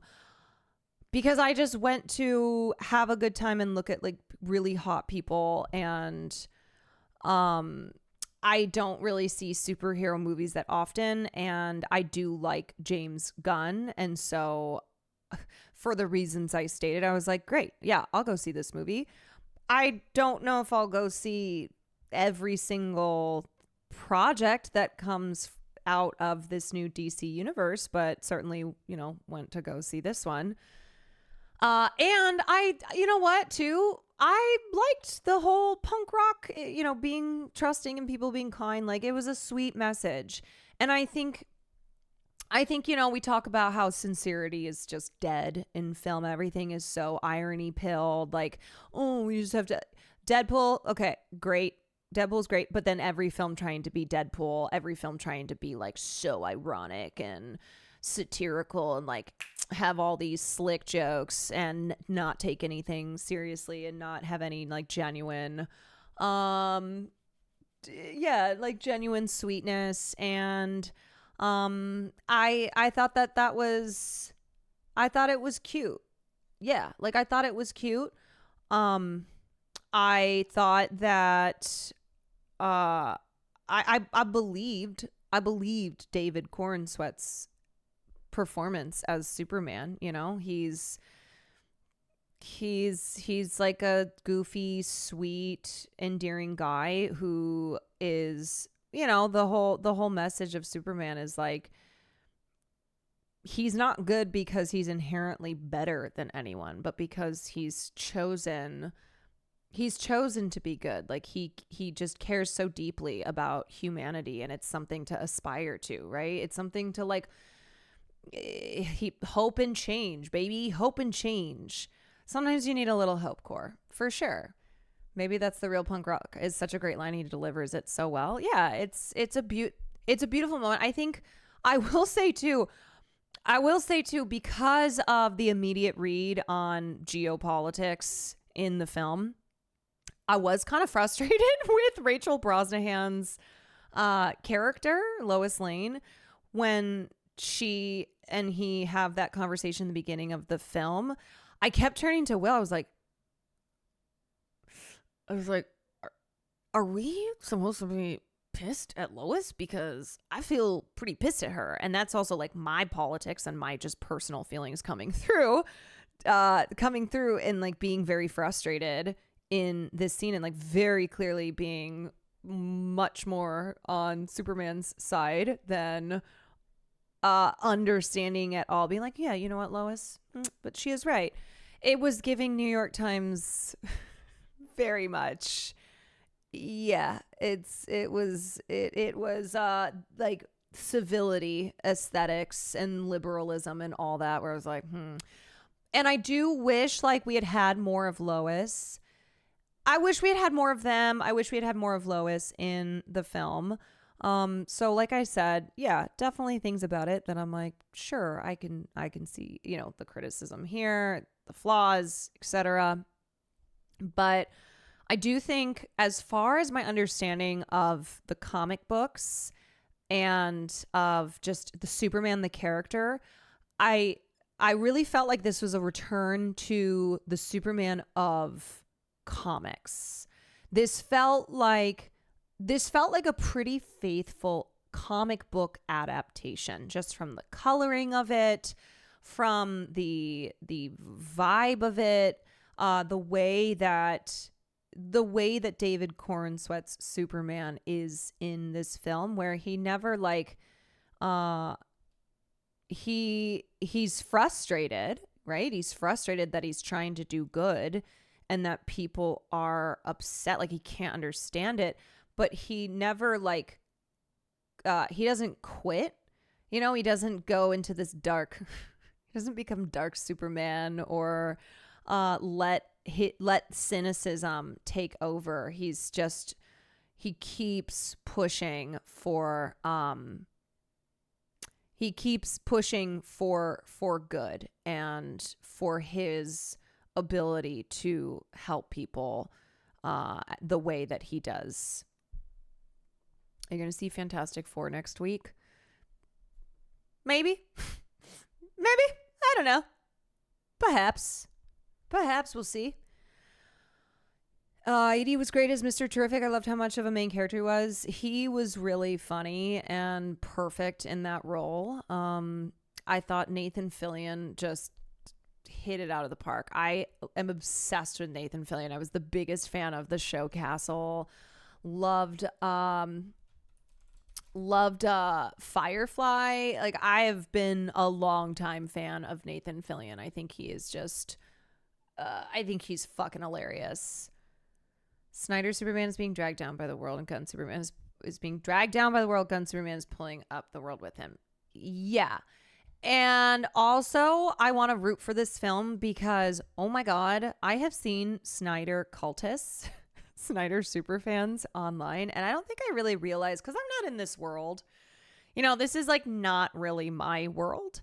And I don't think I realized how insanely obnoxious they are until I started seeing the discourse around Gunn's Superman.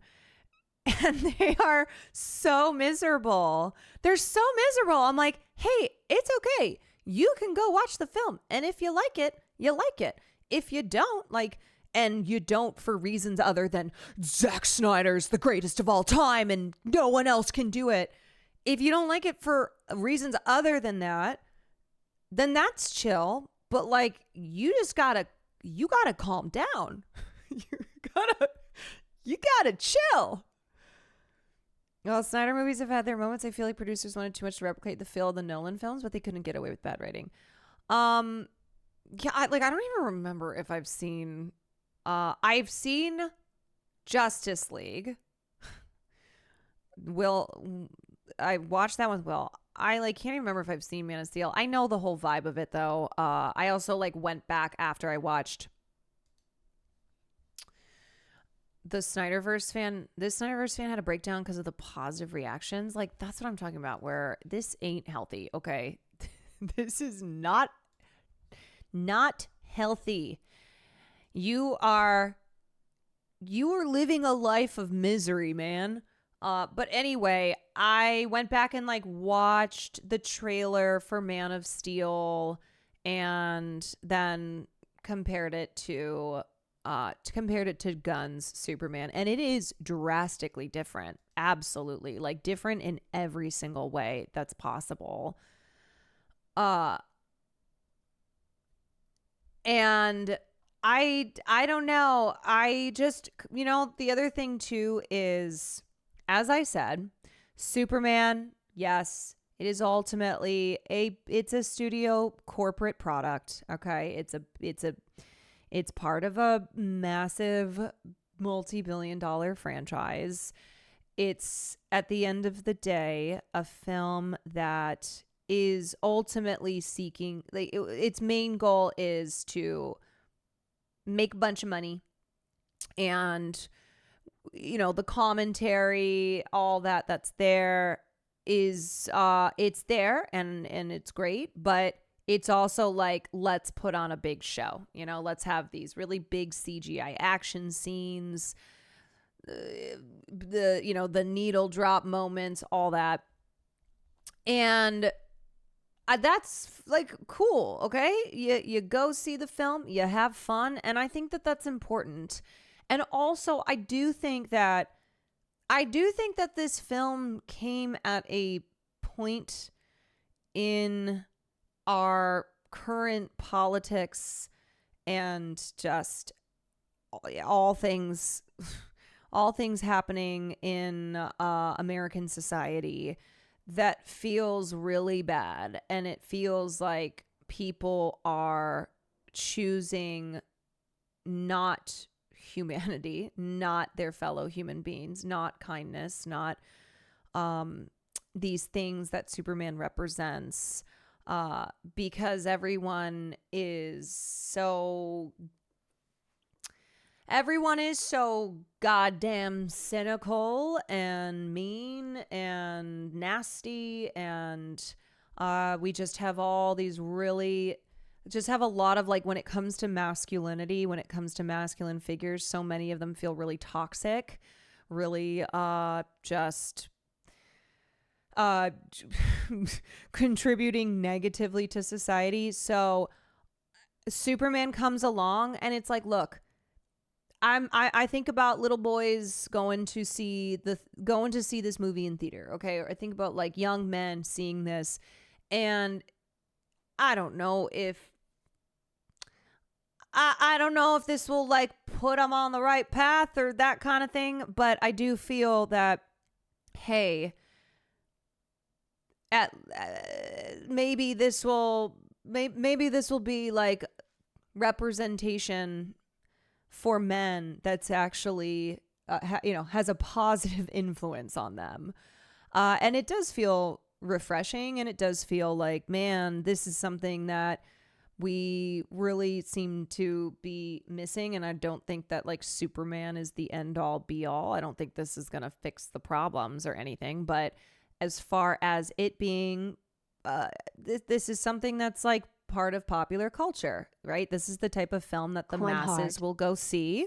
That despite Go Woke, Go Broke, will be seen by people across the political spectrum. And it's one of those where I go, hey, this is a good message. Kal-El, no. I can tell you that as a 13-year-old boy watching Smallville, Clark Kent made me want to grow up to be a good person. Yeah. And I mean, Will's 35 and he's a good man. But I can see the influence that Superman has on him.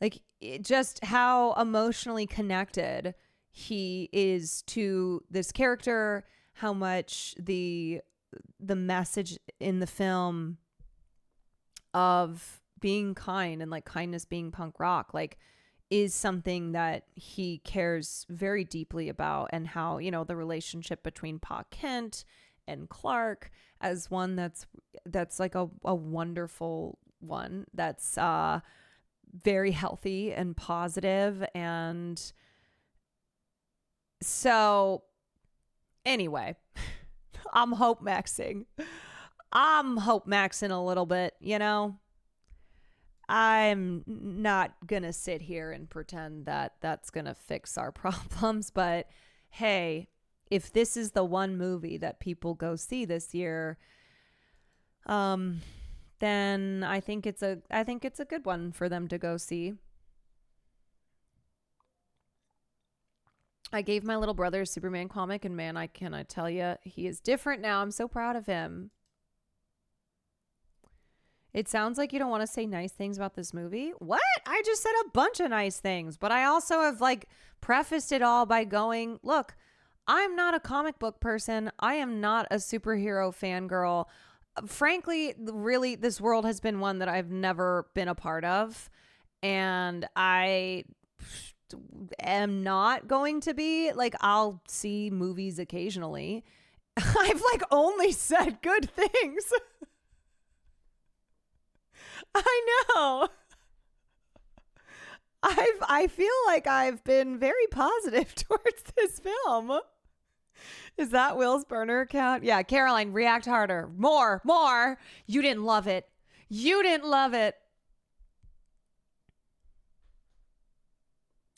This is high praise from...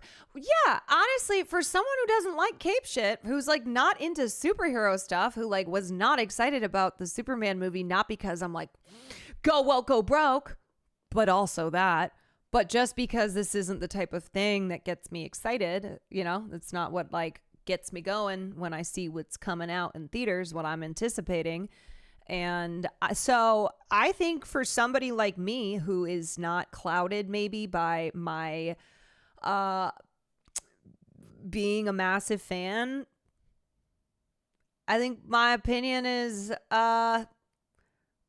it's one that I'm not saying it's more important. My opinion is more important than Superman fans. I'm not saying it's more important, but I do feel like maybe it's even a little bit more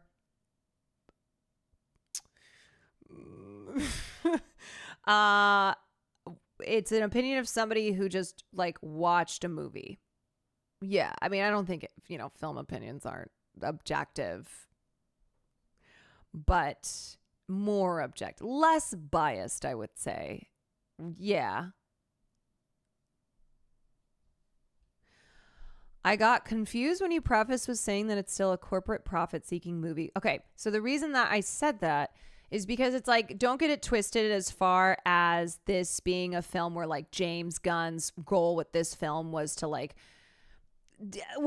change the public discourse on Israel and Palestine, like to shift things politically in the way it's because like that's what it is. And it's not to say that like every movie is not, that's in, especially in theaters, is not with the goal of making money. It is show business. I understand that. I worked in this industry, but I'm trying to say that, like, I get it. It's a big, so you hated it. So you hated it. This is not the Vanguard movement. Yeah.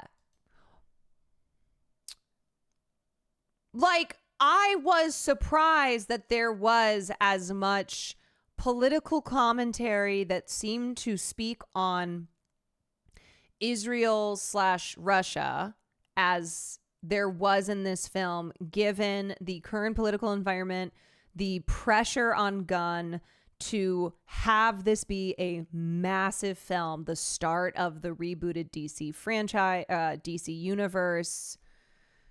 Wait, what is this? Do you believe Moravia has the right to exist? Do you believe Moravia has the right to exist?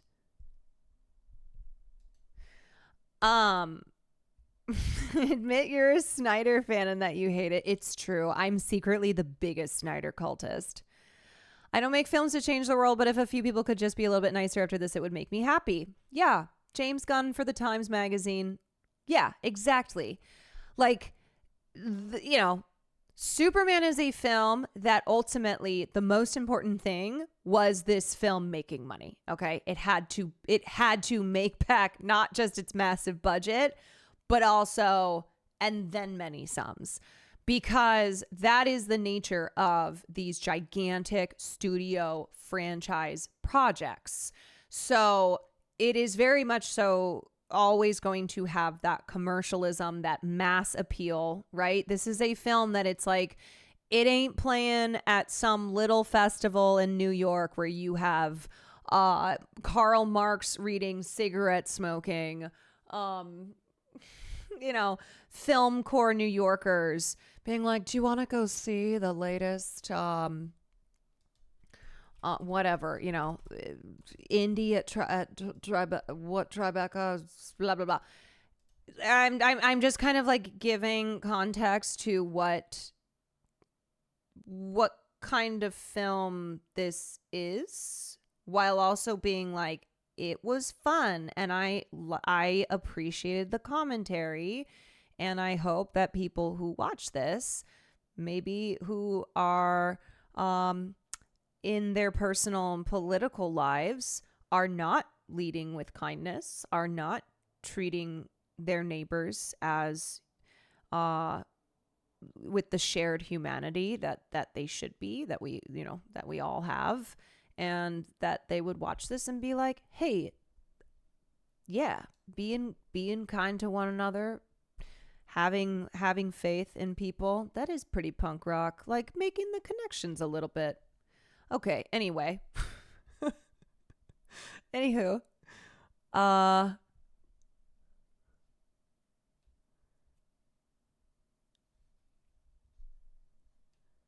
Gonna have to go to Ben Shapiro for a more positive review. You know what? You are. Timmy, thank you for the 28 months. Megan, thank you for the 8 months. Loire, JNY, thank you for the 3 months. 8.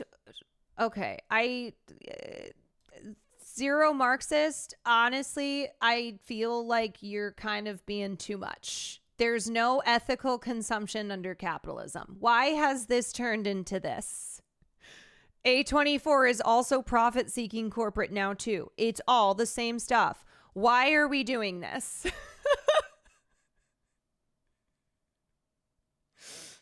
Take a step back.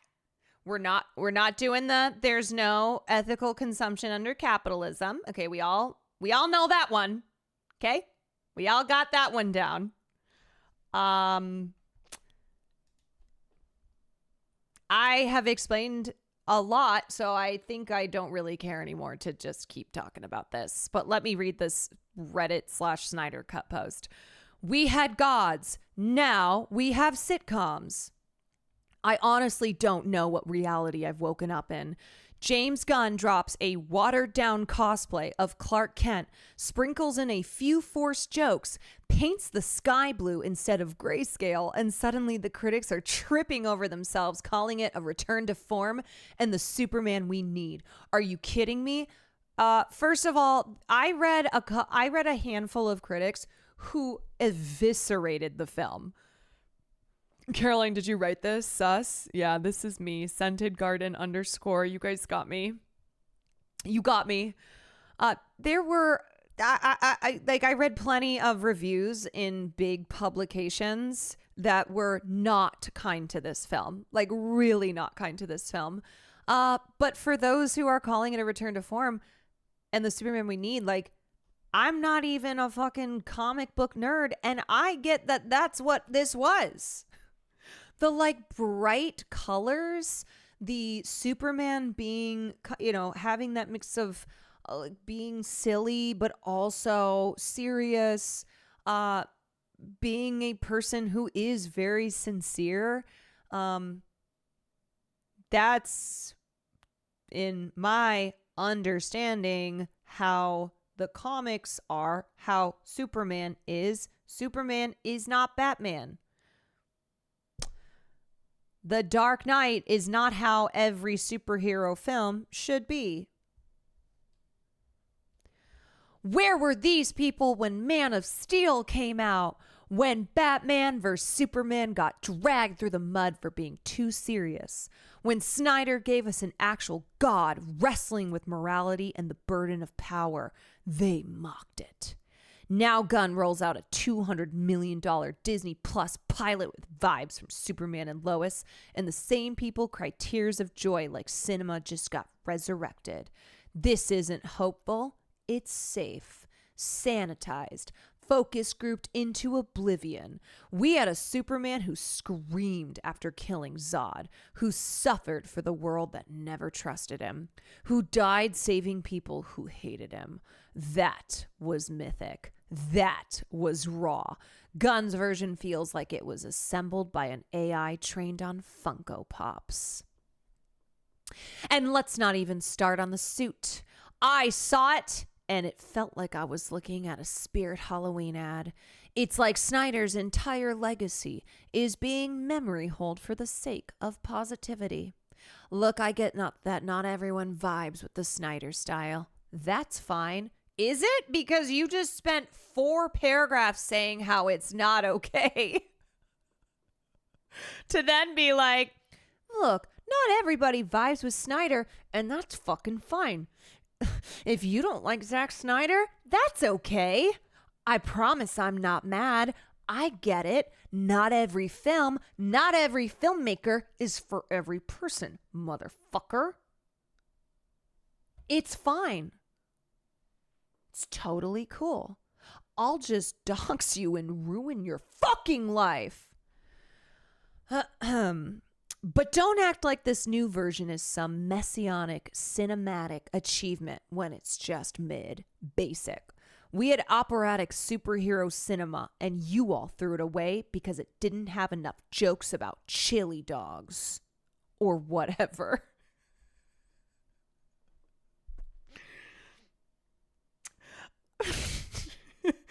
I miss the black suit. I miss Junkie XL. I miss watching BVS Ultimate Edition at 3 a.m. and contemplating the weight of legacy, myth, and sacrifice. Hey, you can still have that. Go watch Superman Man of Steel again. Go watch Batman vs. Superman. Like, you can do that. No one's stopping you. Whatever. Enjoy your quips and wink at the camera bullshit. I'll be rewatching Zack Snyder's Justice League and mourning the death of Vision. Restore the Snyderverse. Okay, bruh. Okay. Chill, man.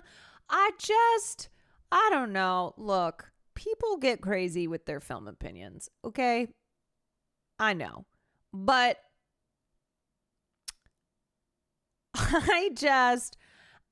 I'm going to try not to do the thing where I go, it's not that serious. But what here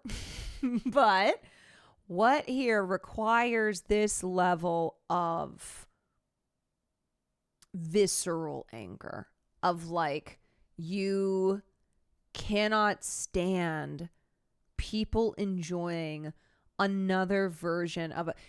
Sorry, there are plenty of Superman projects that came before Zack Snyder, and there will be many after. To like acting as if this is the character that Zack Snyder created, that like, I don't know, man. This isn't just one iteration in a long line of this character being depicted. You summed it up perfectly. You can do that. Go do that. Like, go do that. No one's stopping you. There's plenty of people who love Zack Snyder who are like, Man of Steel, let's go. Great. Go, okay. And if you think Zack Snyder's Superman is better than James Gunn's Superman, sure. Film opinions are subjective. But to get crazy like this, to be so angry, to like have this resentment towards strangers, like towards people who watch other movies, it's too much. It's too much.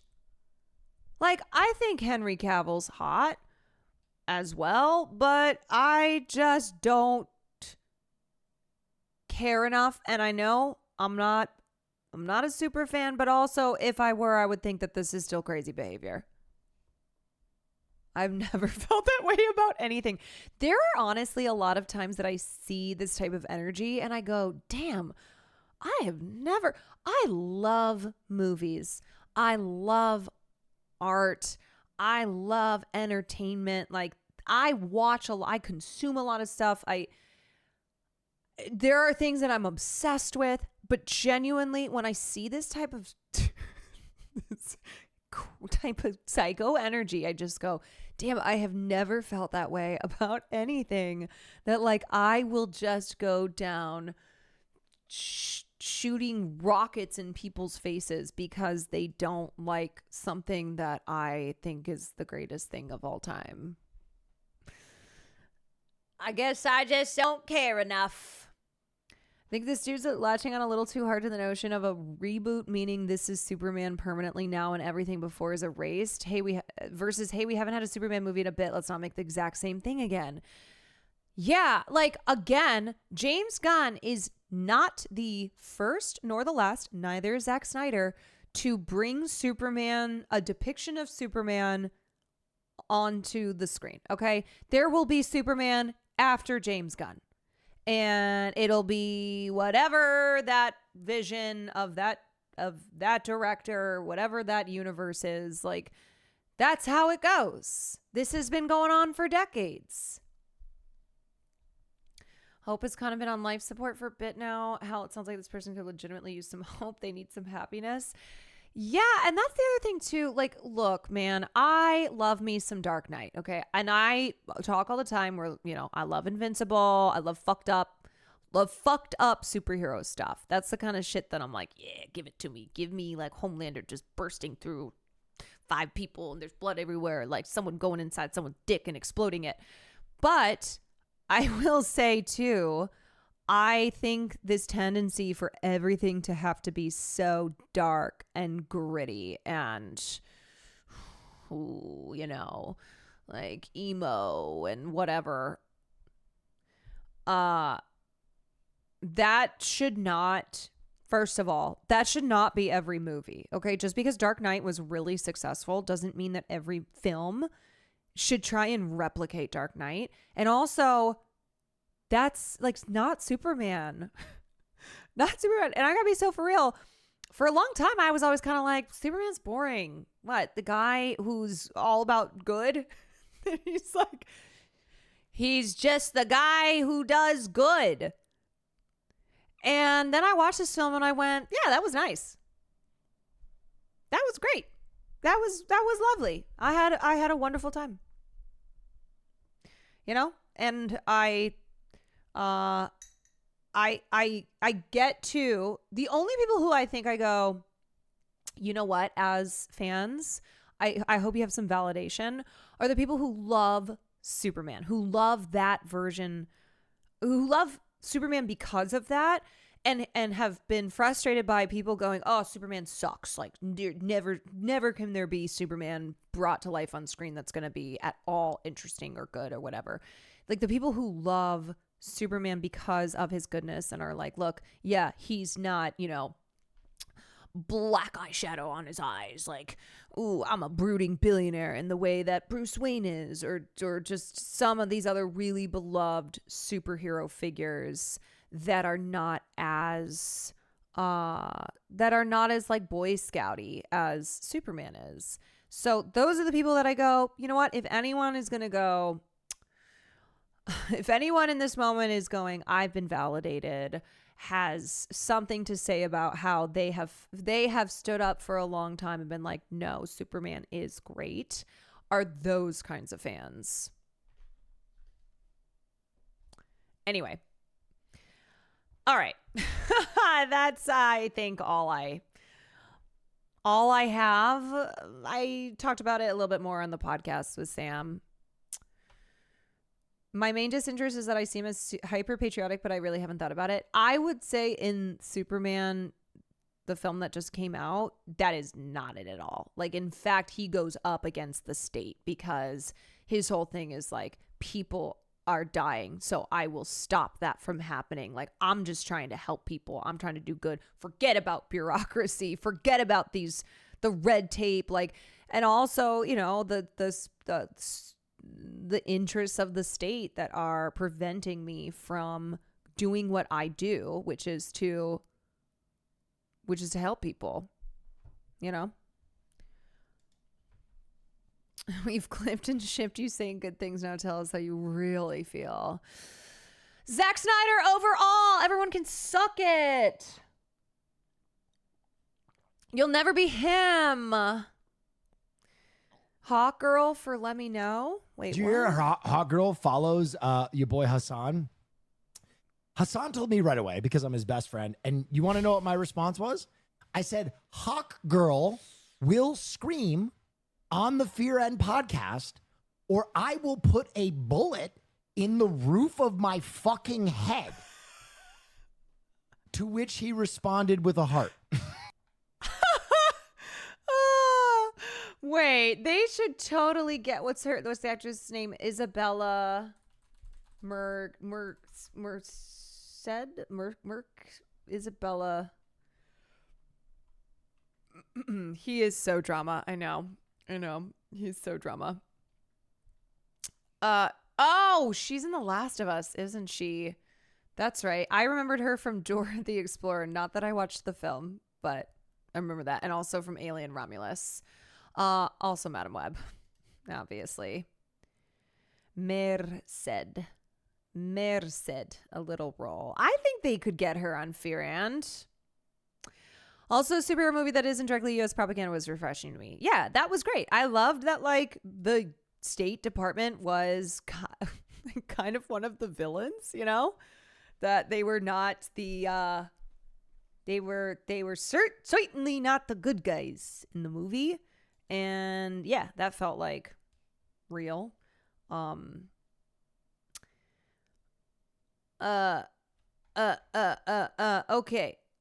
Okay, we should maybe get into, speaking of The Last of Us, the Emmys. Emmy nominations. Isabella Merced still follows Justin Baldoni on Instagram too. You know what? I'm going to give her a break on that one because the thing about following people who then turn out to be really fucking awful is, like, a lot of times you might not even realize you're following that person, or you're just... You don't go through necessarily and like go through your, oh yeah, I gotta unfollow this person. Recently, this actually was a thing on Twitter where I saw some people that I follow posting this one Twitter account who apparently used to be like a member of DSA, was a leftist, being like, why do I have so many mutuals following this race scientist Twitter account, this person who's insane? And it's that where, oh, once upon a time, this person was normal and based, and that's probably why you like followed them for a reason, and then they fell off the deep end. Like they just went down a bad hole. Are you watching the new? I haven't watched it yet. No, I haven't. I do love Mike Stelter though. Zup, thank you for the 15 months. She made her debut on Broadway at 10 in Evita. Good Lord. All these like young actors who also are phenomenal singers. Don't look at my Twitch follows. Everybody go look right now. Is this how Will takes a shower because he's jacked? I'm surprised you're not asking me.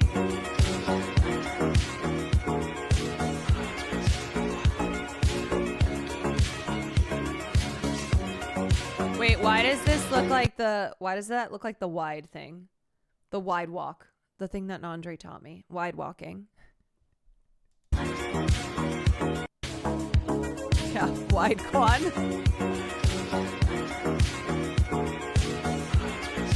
I just got out of seeing Superman. It was so good. Should we just run back the whole convo? Let's just run it back. Good. I'm glad you enjoyed. I also enjoyed it. I had a good time. Okay. What am I looking at? Anyway, oh wait. How many? This is only 39 comments. Okay, that's not too bad. I was about to say, Will Neff, get behind me. Get behind me, baby. I got you. Okay? I've been here for a long time. I got you. Especially now that I'm working out.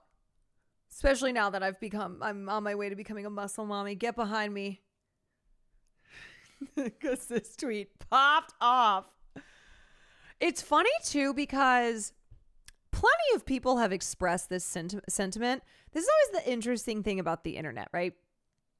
He's not the only person to express his opinion. And like, also, I'm going to say that he got this from me because I brought this up after we watched the movie. So I'm going to say stolen opinion, stolen valor. But that this just popped off. Maybe it's because it's Will, or for people who don't know Will, he's just very funny too. But what happens always is it will leave the circle it's intended for and goes outside, and then you have all the crazy people who are who you know, the whole everyone gets to have an opinion. Well, the loudest, most awful people will absolutely take that to heart.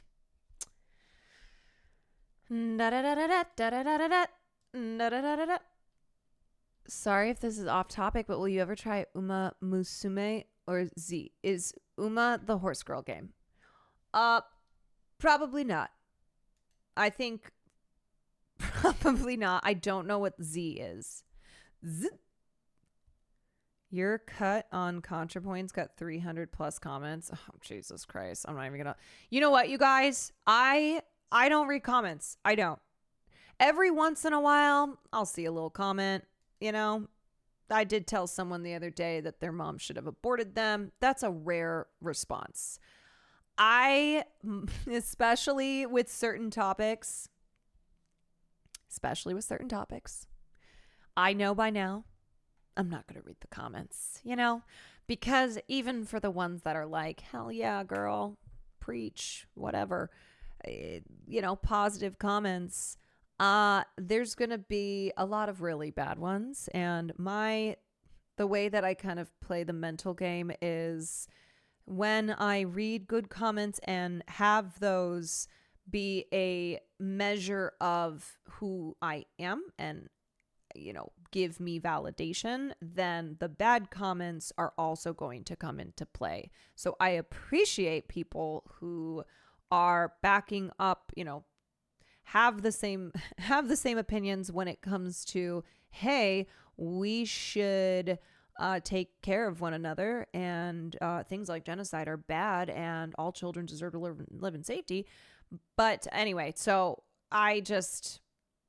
when I see something has 300 comments, I go, yeah, I know a lot of them are going to be bad. Yeah. Thank God she doesn't see me shit talking her. I will say, like, look, you guys, I'm not going to call him out, but Mike from PA. Central Committee is a reply guy on Twitter. I will never be that. So for those of you who are like, man, I kind of want to not be perceived by these streamers or like have them in my comments all the time. Sometimes I like to just do my little trolling and shit posting and all that kind of stuff. Don't worry. With me, you're safe. You're good. Mike, I have told him before, you're on Twitter too much. You're too much in the replies. Like going to war against anyone and everyone on Twitter. It's too much. When he goes quiet on stream, he's just typing up a storm on Twitter. I know. And he loves to be aggressive. Like he gets great pleasure in being really rude to people on Twitter. And I'm not saying that most of the time it's people who aren't deserving of having being told to like fuck off, but yeah, couldn't be me, truly. I was like, yeah, that is not something that, like, I don't go on LSF, that's been a long time. I don't go on LSF. I don't check and see, ooh, what are people saying about me? What are the Reddits and all that saying about me? And I don't know. You and Will know who y'all are. You have people who love you in your lives, including each other, which is a blessing. Some people don't have that much, must feel lonely, and I worry about them. I think too, with content creators, it's very natural to read stuff on the internet and be like, even if you're just a regular person, somebody saying something about you online is a crazy feeling. You're like, what the fuck? Especially when they just make things up, when they presume to know all of this stuff about you, and it's a stranger on the internet. And it's just it's this bizarre thing that is so normal now because we are all online and spend so much time online. And so it's emboldened people, and it's caused them to like kind of lose the ability to recognize when behavior is not normal. So I have seen too many of my friends get so consumed by like they'll go through and read every single comment, and it will wreck them. It will consume them. Stop engaging with randos on Twitter and instead engage. Yeah, you guys, why are you wasting your time engaging with randos on Twitter? You have your Grok AI waifu. If you're a super Grok user, then you get the new companions that Elon Musk has introduced and are so, it's very normal and cool. It's great. Yeah, you can just coom to your Grok AI waifu who you have unlocked because you pay enough money for Twitter.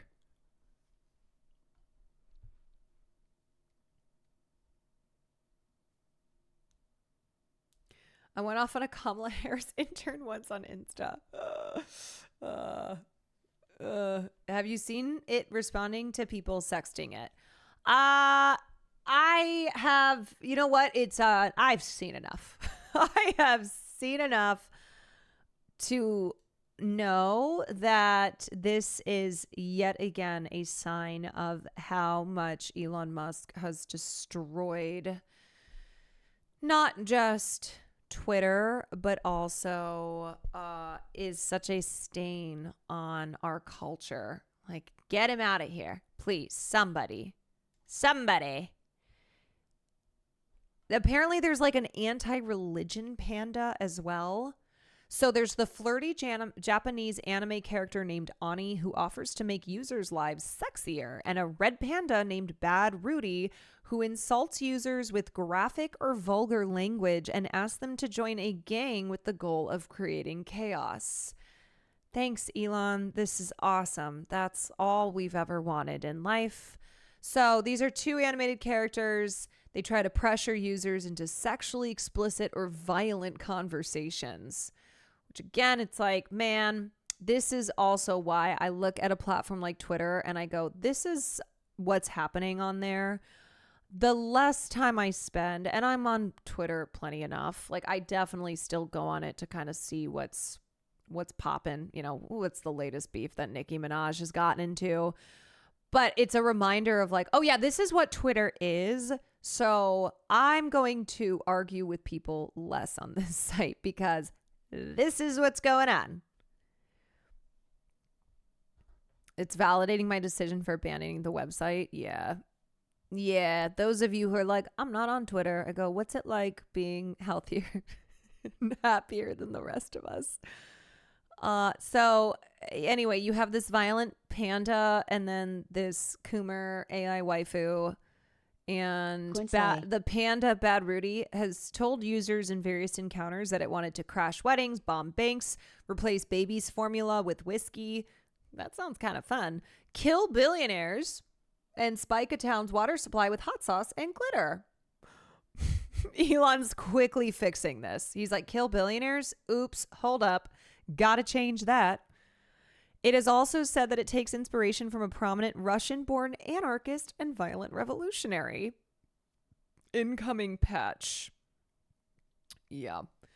Oh, Jay Dilla. What's up, everybody? Thank you for the raid. You ended stream. This is early for Jay Dilla. Champagne Mango, thank you for the 16 months. Real Human Beings, thank you for the 7 months. Chloe, thank you for the 10 months. Oh, the AI VR waifus will be unstoppable once they take control of the insoles. Genuinely, oh, you're sick. I'm sorry. I hope you feel better. Get some soup. We both love soup.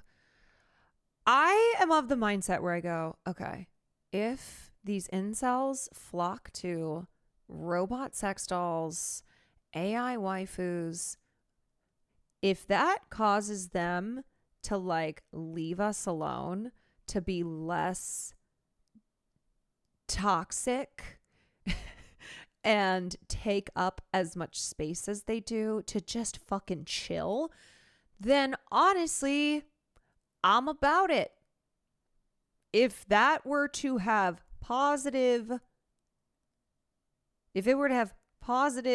consequences, that what comes from this is it makes it better for people like me, a woman online, and they leave us alone. Like, I remember I saw a post one time where it was something about a robot that can, you know, get pregnant. That's what they're working towards.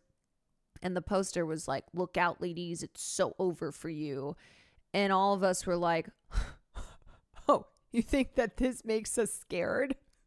You think we're like, oh no, these fuckers are gonna use these robots for their pro-natalist, psychotic, misogynistic control beliefs that they try and push onto us. We can't escape it.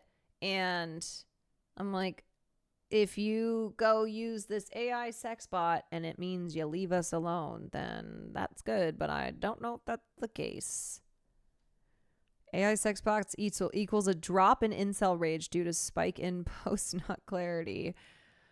There will be no pause. Look, BMAC Tara. Okay, I'm trying to look on the hypothetical bright side of, yes, they do not view women as human beings, as real people, and yet I don't know what else can I do? Okay, I'm smoking that hopium post Superman.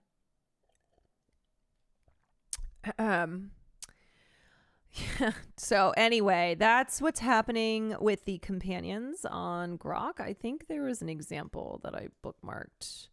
Let's see. Okay, once you reach level 5 in the Grok companion app with Ani, she gets even steamier and ultra spicy. Here's the full animation. Because it's going to get me banned. I don't know. Oh, there's not even any volume. Great. Okay. Yeah, so, okay. Oh, whoa, girl. Whoa, girl. Okay. Do her clothes change automatically, or do you have to ask her? You can ask Grok companion Ani to change into it. Yeah. All right. I don't want to know what is past level 5. Might need... Hold on a second. Might need the gray square. Okay. No, I don't think we've gone past level 5. So,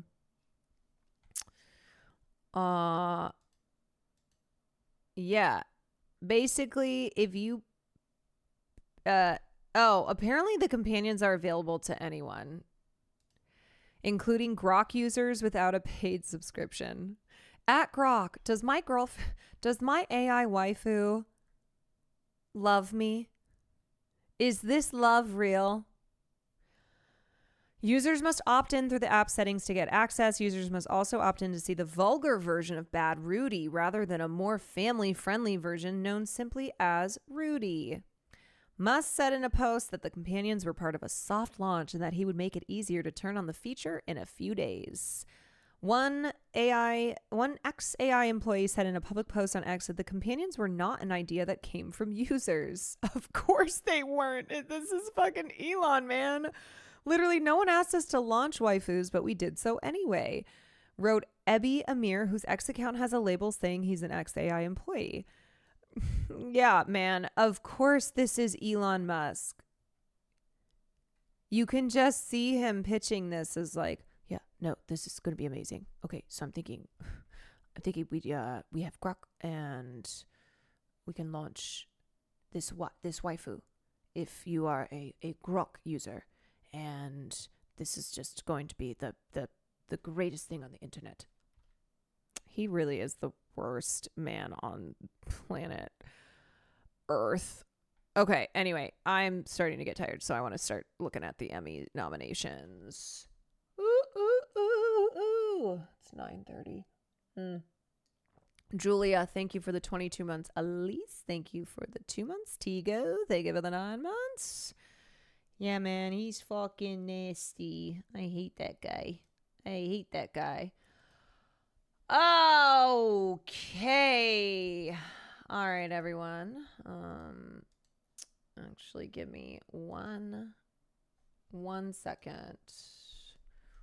1 sec.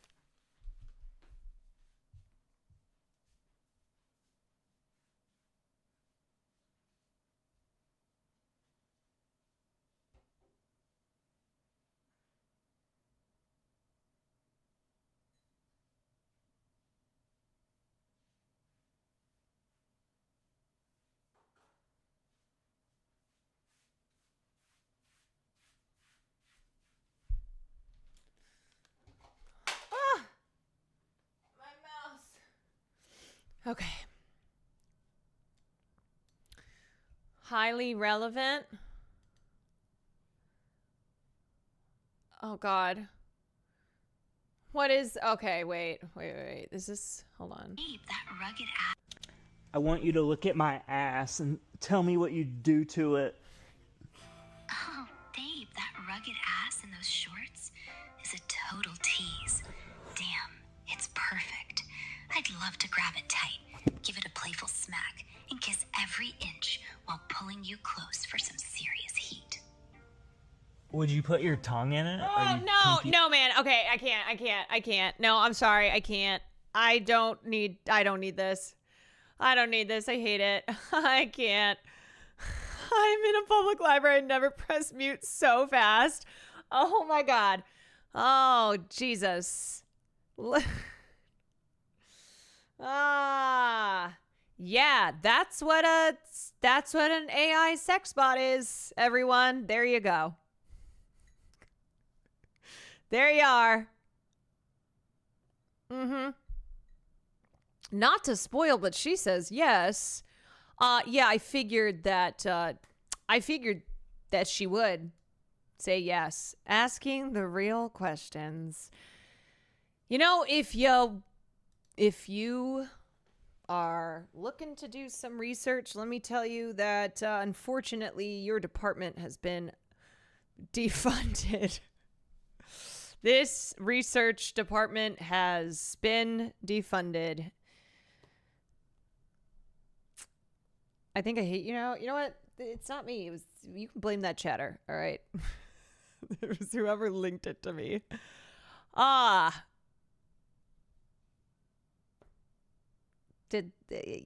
Okay. All right. Anyway, let me go through. Mike Burns, thank you for another gifted sub. So I just want to say I have not watched Andor, but I am sure that Andor fans are not happy that both Diego Luna and who was the other person who didn't get a nomination here? There was like one more acting performance. Yeah, Andor did pick up quite a few nominations, but none for Diego Luna. So I just want to express my sympathies. Oh, Genevieve O'Reilly, that was the other name. Yeah. I'm going to express my sympathies to Andor fans, including Will Neff. Yes, Jay, I know that is Will's favorite show. That he's definitely upset over this news. Bluewald, thank you for the 4 months. All right, let's go down and see what TV shows the Emmys decided to shower with love, the snubs, the surprises, all of that. And what I will say is the Emmys, Hollywood in general, Hollywood loves stuff about Hollywood, especially stuff that's satirical. So to no one's surprise, I also really like the show. The studio dominated. Apple TV in total nabbed a total of 27 nominations. And kind of, there's been this shift in streaming platforms where once upon a time it was like HBO, right? HBO would just dominate with Emmy nominations and wins. And then we started to see a bunch with like Netflix, and then Hulu came in with shows like Shogun. And Apple TV has sneaky some of what I would say really are the best shows on, right now, and have now established themselves as like a serious award contender. So they are, they got a total of 27 nominations. The Penguin, which is HBO, was next with a total of 24 nominations. The Studio and The White Lotus got 23 apiece. The Last of Us got 16. I'm going to be so for real. I have not watched season 2, and I don't think I will be. Grand Gamer, thank you for the bits. So I know that I have not seen this season, and that probably invalidates my opinion on this, but that seems pretty crazy. It seems pretty wild that The Last of Us got 16 fucking nominations for season 2. Season 2. Andor and Hacks got 14 nominations each, and Adolescence, The Bear, and The Pit got 13. So HBO and Max scored the most noms of all platforms. The studio tied the record for the most nominations in a single year for a comedy series, tied with The Bears Hall in 2024. It'll compete for Best Comedy Series against Abbott Elementary, The Bear, Hacks, Nobody Wants This, Only Murders in the Building, Shrinking, and What We Do in the Shadows. Other notable acting nominees, Matlock star Kathy Bates became the oldest nominee for Best Drama Actress for the 2025 Emmys at the age of 77. 15-year-old adolescent star Owen Cooper is now the youngest nominee ever for Best Supporting Actor in Adolescence. A pair of filmmakers, Martin Scorsese and Ron Howard, earned their first ever acting Emmy noms for their guest appearances on the studio, while Harrison Ford also landed his first Emmy nom for Best Supporting Actor in Shrinking, which is a comedy series. Uzo Aduba picked up a Best Comedy Actress nomination for The Residents after the murder mystery was canceled after one season, and 2025 Emmys host Nate Bargatze will also compete in the category for Best Variety Special and Best Writing for a Variety Special for Your Friend Nate Bargatze. Okay. Meanwhile, in an unexpected move, the TV Academy said late yesterday afternoon that nominees in the first two categories, reality competition program and talk series, will be announced on CBS Mornings shortly before 8 a.m. Eastern Time. Okay, I'm going to skip down here. All right. Best Drama Series: Andor, The Diplomat, The Last of Us, Paradise, The Pit, Severance, Slow Horses, The White Lotus. One thing that stood out to me here is that there is nothing for Squid Game, which Squid Game season 1 had 14 nominations, 6 wins, and then crickets. I think it got a couple technical noms if I'm remembering, but yeah. So not saying that, I mean, I haven't seen this show, but I heard it's kind of like bullshit centrist, like boring. I'm not necessarily saying that Squid Game season 2 should be here, but it is noteworthy that it is one of those shows that came out the gate super hard. Season 1, everyone obsessed over it. Spurned this massive franchise, seemingly to the distaste of the creator of Squid Games. Season 1 was heavily nominated and awarded, and then it's just nothing. And season 3 doesn't deserve anything, but definitely won't get shit. And then the other one is Handmaid's Tale. So Handmaid's Tale, one of those shows where you go, that show is still on air? You're like, I thought that show ended a long time ago. It's still going. Nothing for The Handmaid's Tale. And they kind of seem to suffer from the same fate as Squid Games, where there's more seasons for Handmaid's Tale, but same thing where like early seasons were really, really well received. Got a bunch of nominations, critical acclaim, audience love, and then just kind of like just a slow fart, you know, just emptied out.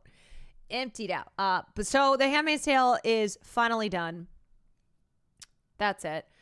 But it also might be an indication that Emmy voters just don't really want. They're just not into.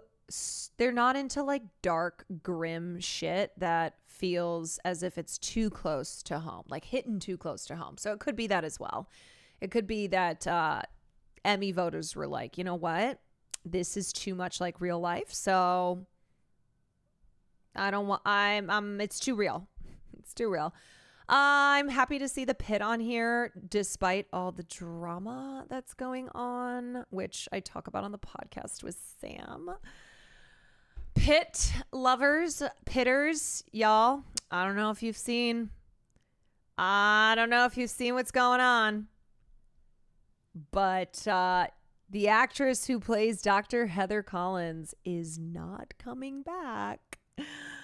And if you remember, she went home because she had had a long day and a miscarriage. And Dr. Robbie was like, go have a glass of wine. Turn off your phone. go relax. And then we never saw her again, and we're never going to see her again. And allegedly, rumor has it, well, okay, one thing that's confirmed is that, according to Variety, confirming it, is that Heather Collins, the character played by Tracy Feature, she's a British actress, she did not leave of her own decision, that it was supposedly some creative issues. And then the rumor part comes in from the fact that the actress is a member of a controversial church in the UK, one of those that does like gay exorcisms, that's like the power of Christ compels the gay out of you. And allegedly too, there were issues with the first season with her personal beliefs around abortion and other topics that not just were explored in the show, but that her character in particular, that was a part of her storylines.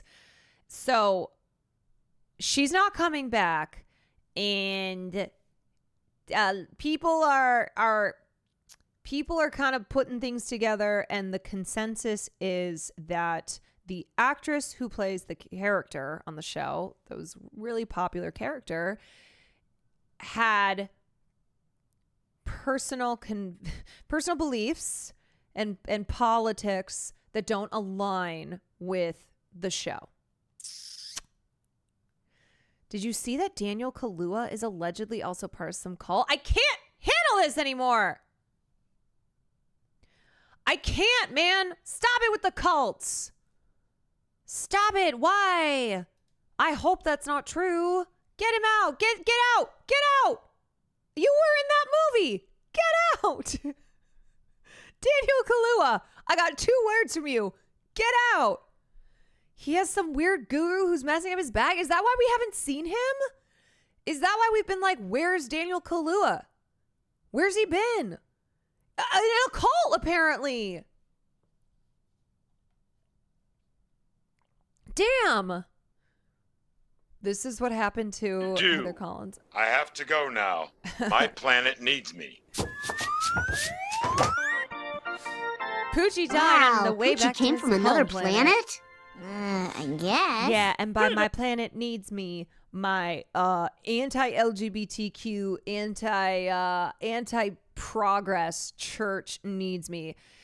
That wasn't supposed to happen. Why can't they just not join cults? Man, I don't get this off the screen. I don't know. I don't know. I don't know. The Pits, Noah Wiley on Tracy Feature's departure. We've all been sort of amused by speculation. Interesting. What the fuck does that mean? Okay, so the actress posted a slightly cryptic message last week saying it was a blessing to participate on the show. She also called it an absolute privilege to play Dr. Heather Collins in such a groundbreaking season and piece.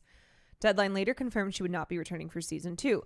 Wiley acknowledged to Deadline that her departure simply came down to story. I think we've all been sort of amused by the speculation about what everybody thinks might be a reason, but truthfully, we loved the actress. We enjoyed having her with us very much. She's gotten really big, and we will miss her. He's claiming that this was always the plan and she's busy because she booked that M. Night movie that's filming right now. Okay, so yeah, that's okay. Let me just say, I'm sorry, but like booking a role in an M. Night film is not she's gotten really big, too big for the Pit. I gotta be so for real. An M. Night Shyamalan film is, oh, she's too big for the Pit now versus like one of the hottest shows that just got 13 Emmy nominations that people are obsessed with. Like we're talking about M. Night in 2025, okay? It's not 1999.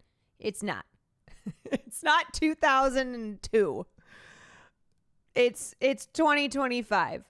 So that seems strange. And also the thing that's making me think that no, that's actually not the case is the reporting that she didn't leave of her own decision. If it were a scheduling issue, then she would be leaving of her own decision because she'd be choosing the M. Night film over filming The Pit. Yeah, someone on her team called Variety and spilled the beans. I know. Anyway, so that's what's going on there. You know what? I've decided my new job is going to be I'm going to extract actors that I love out of cults. So Daniel Kaluuya, I'm coming for you. Okay, I'm going to get you out. I am going to get you out. That is now I'm a cult rescuer. Yeah, I go in and I extract. Get out the TV show. Yeah, it'll be kind of like the show Catfish, where, you know, the whole thing with that is that he would bust catfishers, and it's gonna be like that, but I'm gonna be deprogramming people from cults, and the finale is gonna be me going for Tom Cruise. I'm gonna get Tom Cruise out of Scientology. Cult extraction. Quanstraction. Good luck with that. Shit. Just found out Daniel Kaluuya joined a cult. I always love these random tweets of like, it's just a Stan account. It's a picture. It's a picture of Jenna Ortega. What? Someone goes, what you mean? Old news now, I believe, but he dropped out of his talent agency because he met this lady life strategist guru, and she kind of took over his life for a period back in 2022. Word was it that it was hard to work with him on the set of Nope because everything had to be ran through her, and she would often cause arguments. Called herself Air Holiness. What the fuck? I hope he gets away from her soon. Final boss, Jared Leto. No. See, Jared Leto is not in a cult. He is a cult leader. That's a difference there. Also, ran through her is kind of crazy language there, but I know what they meant. Tom Cruise is in a cult. Jared Leto is a piece of shit cult leader. That's someone who, you know, if I go up against him, we're fighting, you know? It's not me going in to save Jared Leto. It's me fighting Jared Leto. Like he has always wanted to be a cult leader so bad. Yeah, there is something about Hollywood celebrities who just cannot. It really is like joining a cult and being a celebrity in Hollywood. Little Treat Presents, thank you for the raid. Slushy Mushy, thank you for the gifted sub. Creane, thank you for the 19 months.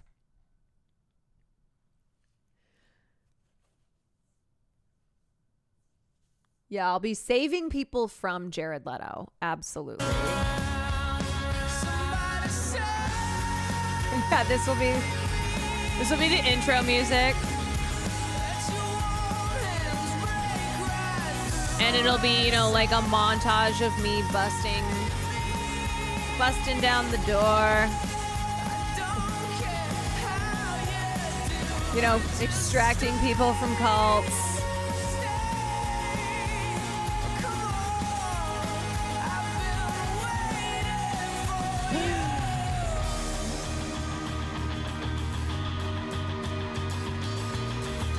Yeah.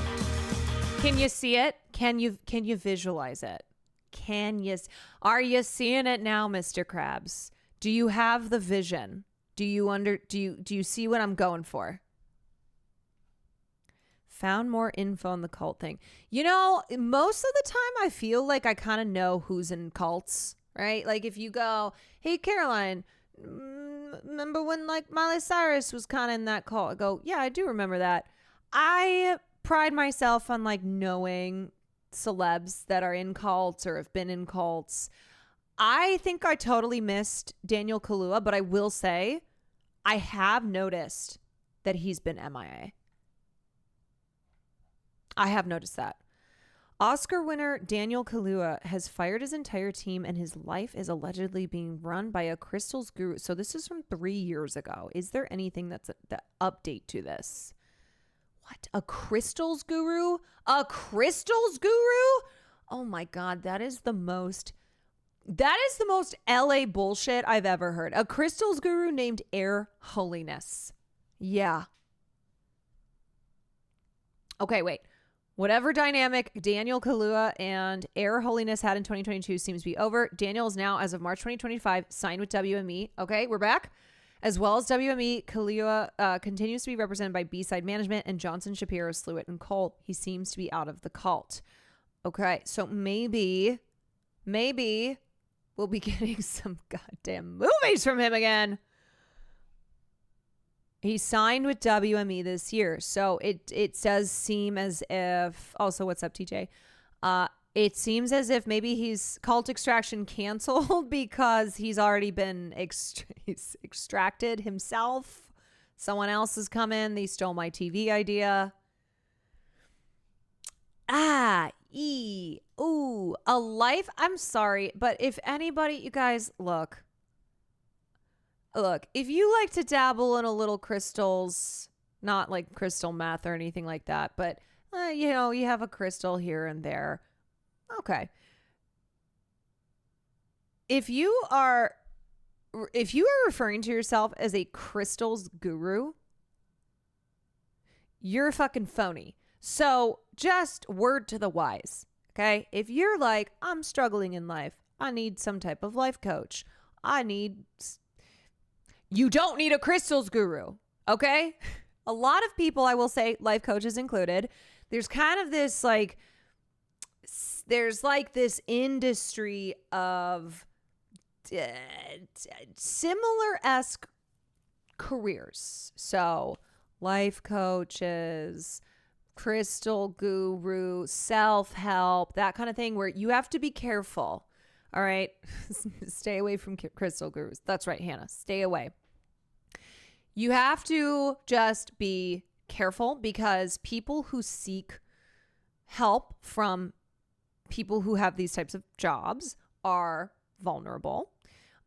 Yes, it's huge zero regulation. No one's looking into this kind of stuff. This is where you get a lot of scammers, a lot of grifters, people calling themselves Air Holiness. Okay. Marianne Williamson. And so you just be very cautious. Okay. If you have the money, maybe consider like therapy over a life coach. I'm not saying all life coaches are no good, are scammers, but it's a lot of times you will find those kinds of people. And I just be careful. Just be careful. Okay? My mom asked me one time if my therapist ever recommends self-help shit. Oh my God. Okay. Air Holiness called herself Kaluuya's personal manager on a now deleted LinkedIn page seen by the Post. She's also described herself as headmistress for the international alma mater Blessed University. Kaluuya, it was reported that he had fired his powerful talent agents. It's so crazy. That's so crazy. A CA spokesperson told the Post, I can confirm that Daniel Kaluuya is not a client of the agency. Air Holiness has marginalized DK's usual team. So now we know, though, that he's back with WME this year. It seems to be that he is no longer with this crystals guru. But let me tell you, okay, if it can happen to Daniel Kaluuya, it can happen to you. All right? This man did a movie called Get Out. An Oscar-winning film called Get Out. And he got in. He did the opposite. I want to be in a cult so bad. Well, the good news is that there's plenty around. You could just probably go on Google and be like, cults available to join, right? Just go on Reddit. He had to get in to get out. Did he? He had to get in to get out?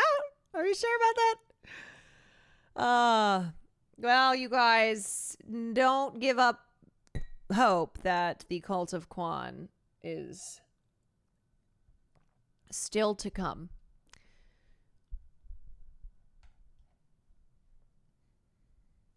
Still to come. Okay, what we got off track. We were looking at Emmy nominations. That's right, because I saw The Pit and I went, ooh, drama.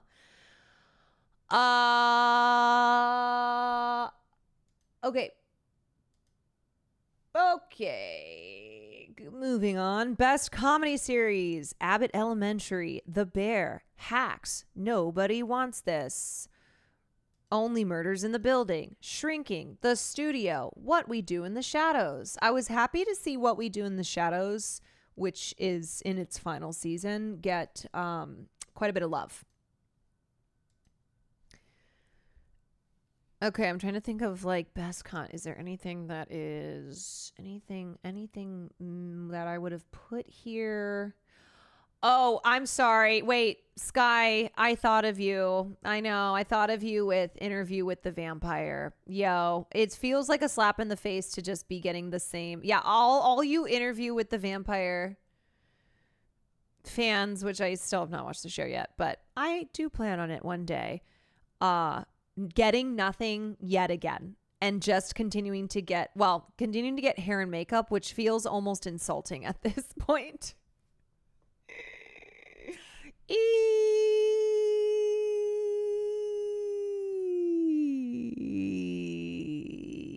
I'm sorry.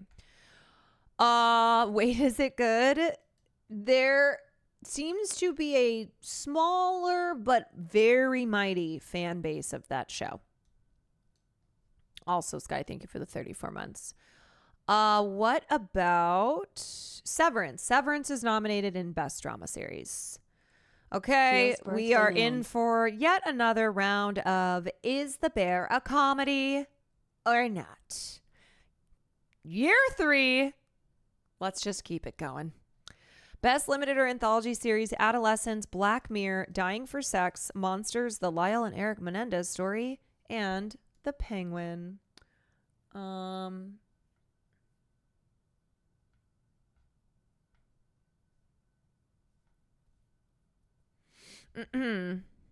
Okay. I'm going to skip some of these because you know what's interesting? The Emmys kind of seem to not love John Mulaney. Like, this is the second. Oh, wait, hold on a second before I give that thought. The Rehearsal is missing from Best Comedy Series because it's too weird, right? I'm not surprised that it's not there. It did pick up nominations for editing, writing, and directing to just acknowledge its technical achievements, but it did not get nominated for Best Comedy Series, which is not a surprise, although I think I would put it there. I thought The Rehearsal was one of the best shows this year. And yet it's just one, Nathan Fielder's too weird for award show voters. He is. He's the type of guy who's like not making shit for award shows, clearly.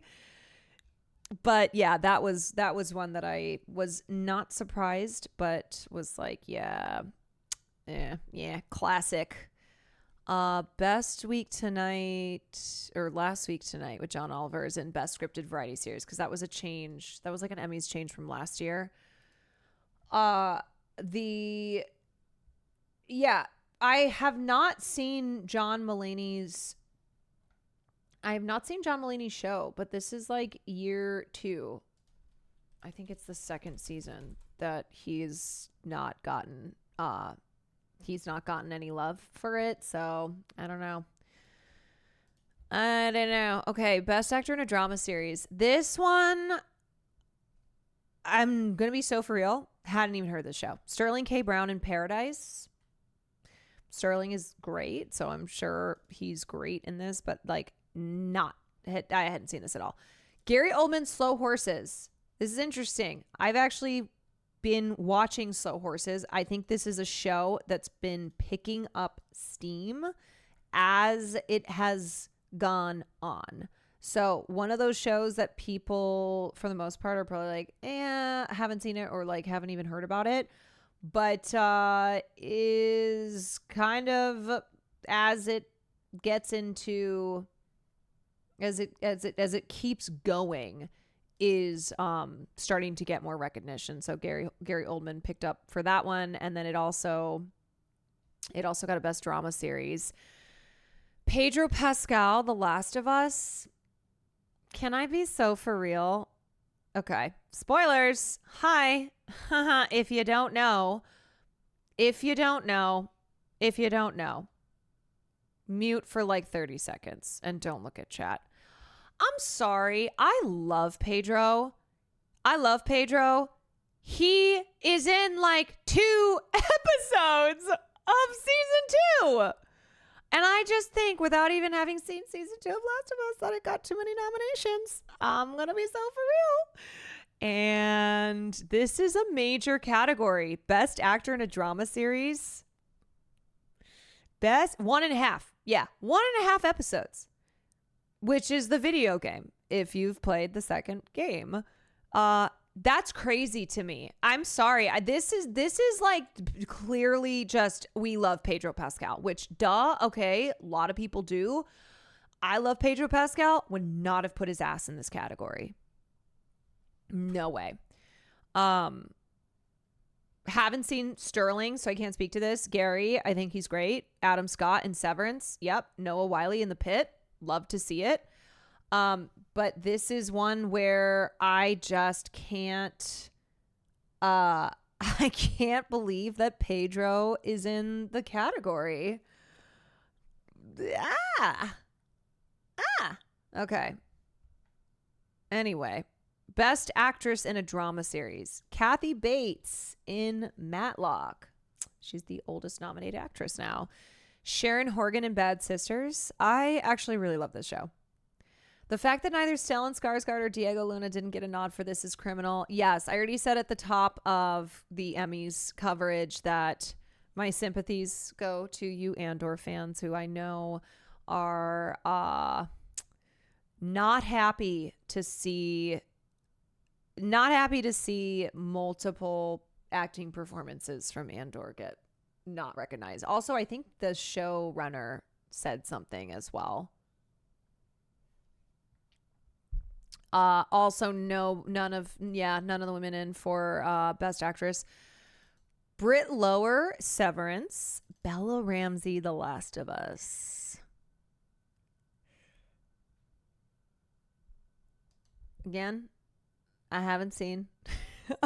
I feel as if I was more legit on the opinion with Pedro because he's in 1.5 episodes. But and the thing is, I don't blame Bella Ramsey. I think the show, I started to watch the first episode. It was not good.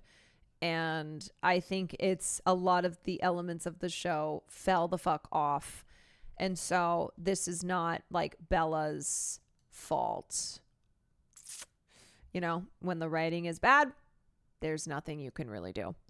And then Carrie Russell in The Diplomat. It's like, man, I think we gave her enough for The Americans. This is also another show I haven't seen, but I know enough about it. It's one of those where I'm like, I don't need another, like, both sides are valid type of show. Yeah, Carrie just in these types of TV shows, the Emmys love her. I don't know. But again, don't come for me. I know I haven't seen The Diplomat. It's one of those that I was like, this doesn't interest me. So I'm not saying she doesn't deserve. I'm just saying that's what I got. Okay, best supporting actor in a drama series. Zach Cherry in Severance. He is good friends with one of my good friends from college. And I will tell you a funny story. 5 years ago, during COVID, My friend Julia, who now is doing amazing work with the ACLU, has been helping out with cases involving Palestinian students being suppressed by universities like Columbia. Anyway, shout out Julia. She's amazing. She texted me one time and was like, hey, if you and Will are ever looking for actors for stuff or blah, blah, blah, like basically you should meet my friend. I think this was even longer than 5 years ago. I think this was before COVID. She's like, you should meet my friend. He's really talented. He's starting like book work. It was Zach Cherry. That was her friend. And nothing ever came from it. But then it was like, man, after that, I swear to God, he just exploded. Should I take her up on the offer now? She'll be like, hey, do you want to connect me with Zach Cherry? He's been in a lot of movies, just been a guy doing a thing. Yeah, he kind of is like a funny side character who will have, one standout moment in a movie like Shang-Chi. But Severance was really where he got to shine and was his biggest role. Walton Goggins. Okay, this is where it starts to be like Emmys doing Emmy shit, where they love to pick like 2 shows and give all the nominations to those shows. The White Lotus, we have Walton Goggins, Jason Isaacs, Sam Rockwell, and then for Severance, Zach Cherry, Tramel Tillman, John Turturro. I mean, it's tough because I do think that these are great performances. The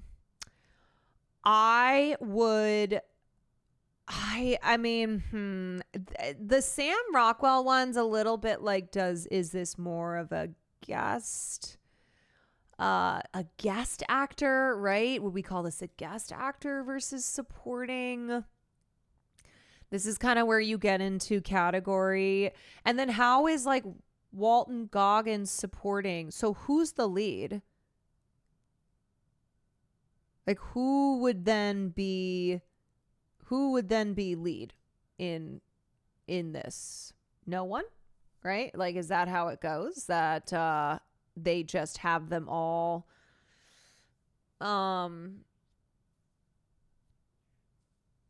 yeah, like either they're all leads or all supporting. Anyway, this is what happens with ensemble cast shows. I get it. I know. This is not like, this is a thing where, okay, you have to base it off number of episodes and blah, blah, blah. I think my biggest complaint is when the Emmys does this every year, where for a number of categories, especially in acting, they just are fixated on like a couple of shows. And this will be especially egregious. Sorry. This will be especially egregious when we get to the acting nominations for the studio. And like the thing is with the White Lotus, I think it's fine. But I don't think that the White Lotus needed all of these nominations, especially in acting. I don't think it's necessary. Okay. Best actor in a limited or anthology series or movie: Colin Farrell, The Penguin; Stephen Graham, Adolescence; Jake Gyllenhaal, Presumed Innocent. I'm sorry, this show was not good though. Brian Tyree Henry, Dope Thief, a show that started out strong and then, in my opinion, ended kind of weakly. Cooper Coke, Monsters, the Lyle and Eric Menendez story. Please, Ryan Murphy, get out of my face. Get it in my face. Presumed Innocent had kind of a number of Emmy noms. Like all the major players in that show got acting nominations. Okay, best supporting actress in a drama series: Patricia Arquette, Severance; Carrie Coon, The White Lotus; Catherine Lanasa, The Pit; Julia Nicholson, Paradise; Parker Posey, The White Lotus; Natasha Rothwell, The White Lotus; Amy Lou Wood, The White Lotus. Again, do we need The White Lotus getting such an overwhelming number of supporting actor and actress nominations? I don't think so. I think that it is too, I think it's too many. Okay, best guest actor in a drama series. Giancarlo Esposito, The Boys. Scott Glenn, The White Lotus. Sean Hattasey, The Pit. Joe Pantoliano, The Last of Us. Forrest Whitaker, Andor. Jeffrey Wright, The Last of Us. Do you think The White Lotus is set up as Emmy bait? I think, yeah, at this point, and I think actors do that show, one, because they want to go to a nice destination, and it's like everybody watches that show. It's so popular, and so now all these actors want to be on it, and also because of Emmys, for sure. For show. Okay. Best guest actors in a drama series. Jane Alexander, Severance. Gwendolyn Christie, Severance. Caitlin Dever, The Last of Us. Cherry Jones, The Handmaid's Tale. Catherine O'Hara, The Last of Us. She's in season 2. Catherine O'Hara is in season 2 of The Last of Us. And then Merritt Weaver, Severance. She's a new character. Okay. Cool. Yeah. Gwen, I mean, again, it kind of feels like with the shows that are really popular, they just pluck everyone who's in it. It's like, you get a nomination, you get a nomination, you get a nomination, and you get a nomination. You know, again, too, I just think that we are often lacking variety. We are lacking the love being spread around, especially for shows where it's like year after year after year. At least Gwendolyn Part fits as a guest actor. I agree. Yes, I would agree with that. You know who I noticed is missing yet again is Steve Martin from Only Murders. This is yet again another year that Steve Martin is being ignored. And, you know, I have to say, too, it's like, man, I don't think Squid Game Season 2 was as good as Season 1. I think it was better than Season 3. But you're telling me that there's no performances in there that can nab any spot in here? Nothing? No? It's just got to be everyone from The White Lotus and The Last of Us. Because the thing is, it's not about the show being amazing. There's plenty of horrible shows that still get nominations. Not saying that Squid Game Season 2 was like horrible. Look, The Last of Us is on here. That show fell off a cliff. Rebel Narco, thank you for the 6 months. Okay, best actress in a comedy series: Uzo Aduba, The Residents, Kristen Bell. Nobody Wants This. I gotta be so for real. I was like not interested in this show after finding out that this was created by Aaron Foster, who has been just an awful propagandist for Israel. And also then like those comments that unfortunately Adam Brody had made that people were like, dude, read the fucking room, man. Read the room, when he was doing his Actors on Actors with what's her name? Yeah. It is one of those, like, the creator sucks so much. I did not feel an affinity for that person before, of like, oh, well, man, okay, they were one of my faves. Okay. Anyway, Quinta Brunson, Abbott Elementary, Io Debris, The Bear. I think Io's the first woman to be nominated in both actress and director categories. And then Jean Smart Hacks. Y'all know how it goes for me. Jean Smart. That's my girl. You know what I will say is I do think it's about I do think it's about time Hannah's put. See, this is really interesting to me that Hannah Einbinder is Best Supporting Actress, because I feel like I would even put her as lead. If you're going to put, to me, a lot of the perspective of that show is driven by Hannah. Like she is definitely a lead. If Jean Smart is a lead in Hacks, Hannah Einbinder absolutely is a lead. Now, this could have to do with the category competition, but it's like, I'm sorry, kick out Kristen Bell. Put Hannah Einbinder here. You know, kick out Kristen Bell, put Hannah Einbinder, put both these women in the category. Best actor in a comedy series, Adam Brody, Nobody Wants This, Seth Rogen, The Studio, Jason Segel, Shrinking, Martin Short, Only Murders in the Building, Jeremy Allen White, The Bear. It might be, no, I know it's a strategic thing. I know that's how a lot of these go, but I really do. It's one of those where it's like, you know, the recognition for being nominated in lead actor category is still really important. Like, that's huge. That's huge. Oh, wait, you know who I'm pissed about? You know who's not here? Edie Patterson. Edie Patterson from Righteous Gemstones. Come on, man. You're telling me... I just like the Righteous Gemstones cast in general. You're telling me that there is no room for these incredible comedic performances, especially Edie Patterson. She is so fucking funny. Do you know what it reminds me of? It reminds me of It's Always Sunny. Like, to me, the way that Righteous Gemstones has been treated by the Emmys feels very similar to It's Always Sunny. And I just feel like there are, you know what it is? I think this is an issue of Hollywood loves stuff about Hollywood.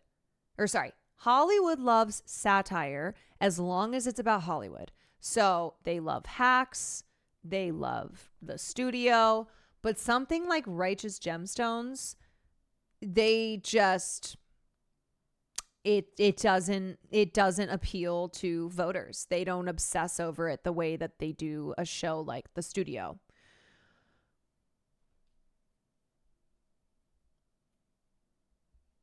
I think even Adam Devine should be on that list. I mean, honestly, I would put fucking Walton Goggins for Righteous Gemstones over Walton Goggins for The White Lotus.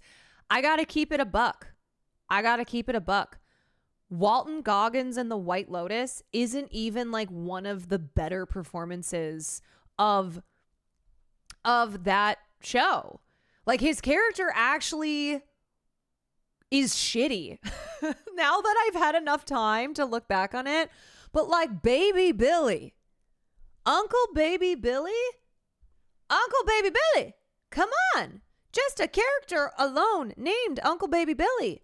Like, that's the type of thing when you see an actor get recognized for something, when it's like, okay, no, we should have recognized this actor, but not for this role and not for this show. Bro, the best supporting was Patrick Schwarzenegger. He was the only one not nominated. Like, yeah, I would have put Patrick Schwarzenegger over Walton Goggins. I just think the character and also the performance for me was better than Walton. And like, Walton's, you know, I think he's great, and I think that he was in a lot of great stuff this year, and so he didn't need to be in there for The White Lotus. Goggins should have won for Justified, so if White Lotus is what it takes for people to take him seriously, so be it. I mean, look, this happens often where an actor who's overdue gets recognition for the thing that, I mean, it's Leo DiCaprio, right? It's Leo winning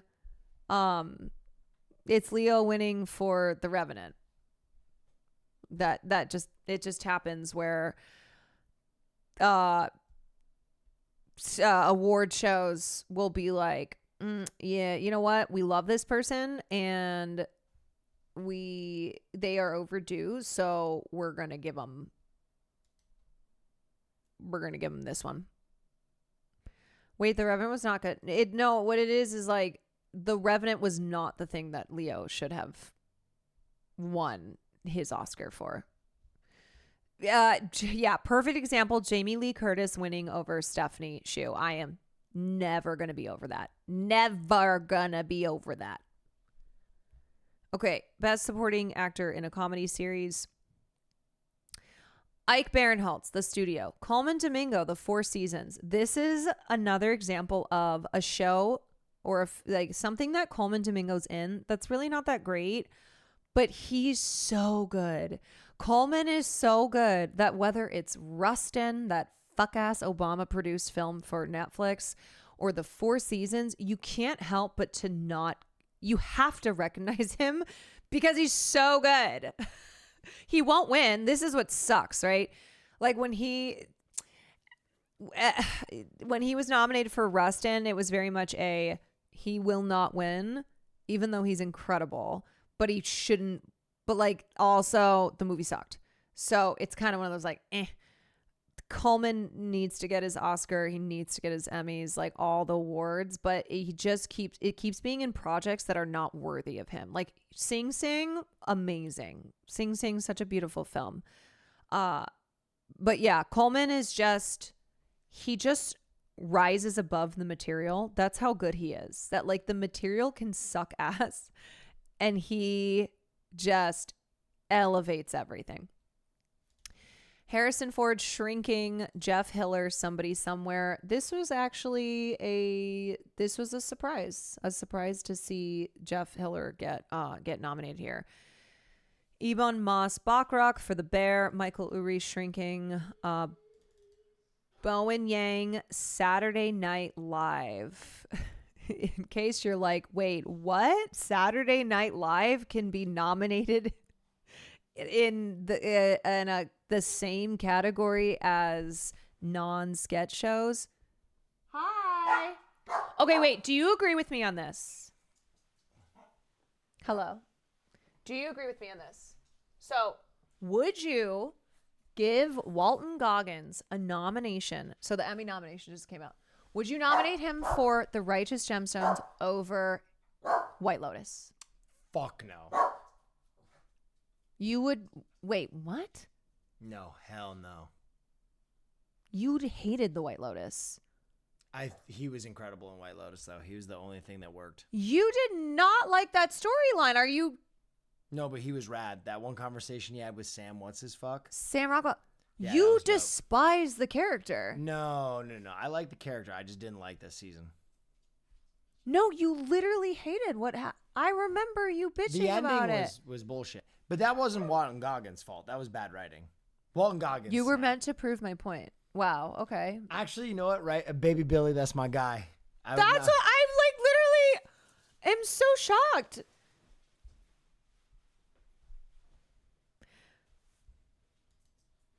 Okay, Will. I don't like these traps in there. It's not a trap. These are traps. It's not a trap. These are traps. It's not a trap. Do you think it's a snub that Diego Luna wasn't nominated for Andor? Trap. Fucking traps. Okay, anyway. No, don't. You know what? I don't have to put up with this. Okay? I drive a Dodge Stratus. Okay? I drive a Dodge Stratus. I don't have to fucking put up with this. Okay, next question. Do you think it's crazy Pedro Pascal was nominated for lead actor in The Last of Us Season 2? Lunacy. Do you know how many single episode? Do you know how many nominations that show got? That show got Season 2, Last of Us, got 16 nominations. 16. How do you get Best Leading Actor nom for one episode?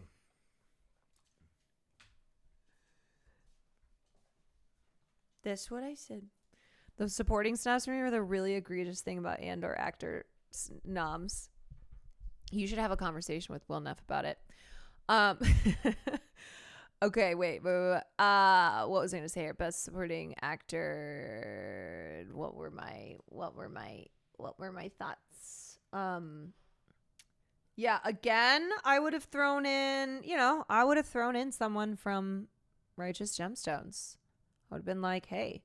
You know, also who I think is so funny, who hasn't gotten recognized yet, is Paul Downs. He's the creator of Hacks, but also plays Jimmy on Hacks. And I think the scene in Hacks where they have to blow cocaine up Julia, they don't do it, but she's like, blow cocaine up my ass. It is one of the funniest scenes I have seen. Boof, boof, boof me, boof me, boof it, boof it. Into boofing cocaine into Dance Mom's ass. Why is Bowen Yang on here? Do you mean like how did Bowen Yang get nominated, or like why is Bowen Yang nominated? Also, he is now the most nominated Asian male performer with 4 acting noms. Because SNL counts as a comedy show. Now, as far as like why, like, do you think he should be here, or you just didn't know? Your biggest L is you didn't watch Marvelous Miss Maisel. You know, I have to say, I started watching that show. I think I watched like 3/4 of the first season, and then I kind of fell off. It just like it was not super clicking for me.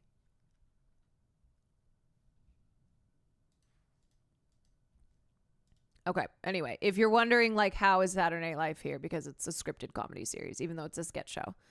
It'd be like, you know, it's just that it's filmed. It's like live. So I think it confuses people. Best supporting actress in a comedy series: Liza Colon, Zayas the Bear, Hannah Einbeiter, Hacks, Catherine Hahn, The Studio, Janelle James, Abbott Elementary, Catherine O'Hara, The Studio, Cheryl Lee Ralph, Abbott Elementary, Jessica Williams, Shrinking. Okay, this is out fucking rageous. I'm sorry, but best actor in a comedy series, you have John Bernthal from The Bear, and then the rest of them are The Studio, and 1, 2, 3, 4 of them are actors who are playing themselves. Now, did I enjoy The Studio? Yeah. Did I find these, you know, the like cameos of famous people playing a like kind of awful version of themselves to be funny? Yeah. This is outrageous though. I'm sorry. This is just straight up Hollywood loves shows and movies about Hollywood, especially when they're like satirical, when it's like, oh, look at like the silly ridiculousness of Hollywood, but also we're in on the joke too. I just think that this is just it's ridiculous. It's ridiculous to have this whole category be dominated by one show, but also to specifically have 4 nominations be celebrities playing cameos of themselves. Bryan Cranston is fucking amazing. 1000%. I would put Marty in this. The rest, I mean, I thought like Dave's funny. Like he definitely is funny in the show. Yeah, it's just wild. Okay. Best guest actress in a comedy series: Olivia Colman, The Bear; Jamie Lee Curtis, The Bear; Cynthia Erivo, Poker Face; Robbie Hoffman, Hacks. Love this nomination. Zoe Kravitz, The Studio; Julianne Nicholson, Hacks. Also amazing. I gotta be so for real. Julianne Nicholson in the Hacks, or in Julianne Nicholson in Hacks it's such a 180 turn, this character. It's wild. I love her for this. Okay. I am gonna skip down. I love Kristen Milioti for the Penguin. She really is she's just one of the best doing it. A lot of presumed innocent here. Adolescents got quite a bit of recognition, which I think, the performances are really deserving. Best writing, we have Abbott Elementary, Hacks, The Rehearsal. Okay. Somebody Somewhere, The Studio, and What We Do in the Shadows. Best writing for drama series, Andor, The Pit, Severance, Slow Horses, The White Lotus. Limited or anthology series or movies, Adolescents, Black Mirror, Dying for Sex, The Penguin, Say Nothing. Best directing for a comedy series, Io, A Debris, The Bear, Lucia, Aniello, Hacks, Mid-Century Modern, The Rehearsal, Studio. Okay. Sorry, we're almost done here. Best directing for a drama series, Andor, The Pit, Severance, Slow Horses, White Lotus. Best directing for a limited or anthology series or movie, Adolescents, Dying for Sex, Penguin, Cyan, Zero Day. Who did the Penguin? Hold on. Penguin finale. So director. Jennifer Getzinger did the finale for the Penguin. The Penguin, I think that let me go back to this category again. Best actress in a limited. I think Kristen has to win for this one. And then I feel like as far as best actor in a limited anthology series, this is tough because he's going up against Stephen Graham in Adolescence. And if Adolescence has a very good night, which I kind of feel like it will, then this makes it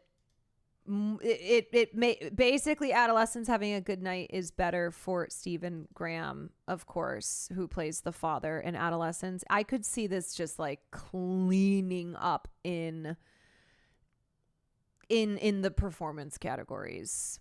It kind of feels like this year's Shogun. You know, the other thing too is Adolescence has more recency bias than the Penguin does.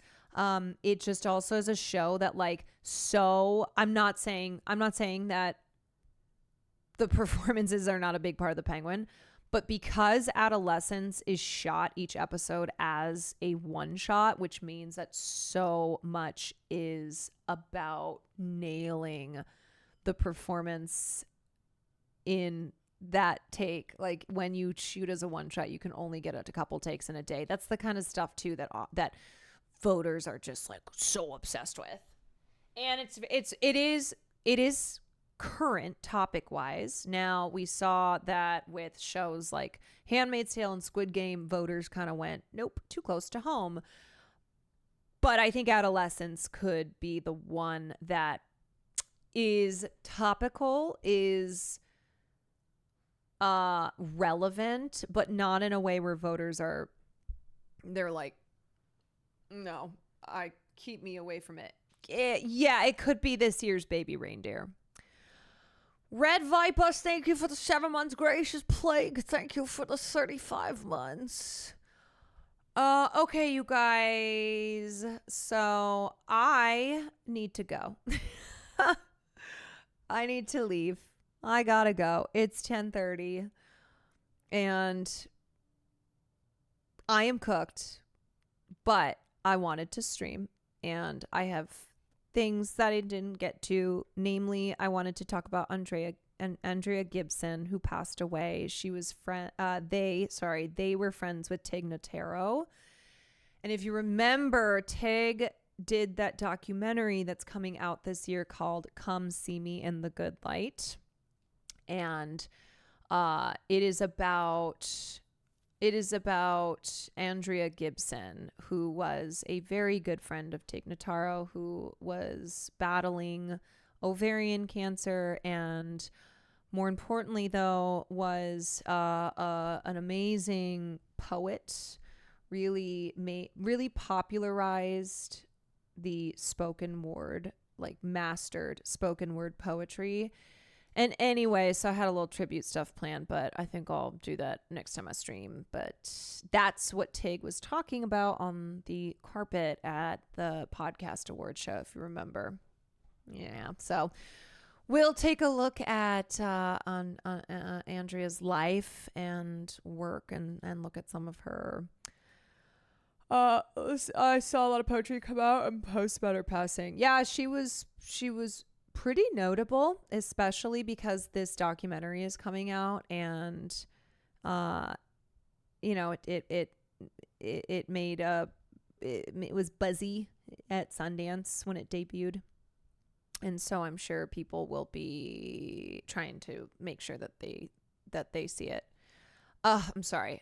Yes, Andrea, sorry. Okay. It is time for me to go. I'm about to start calling Superman Batman again if I stream for one more minute.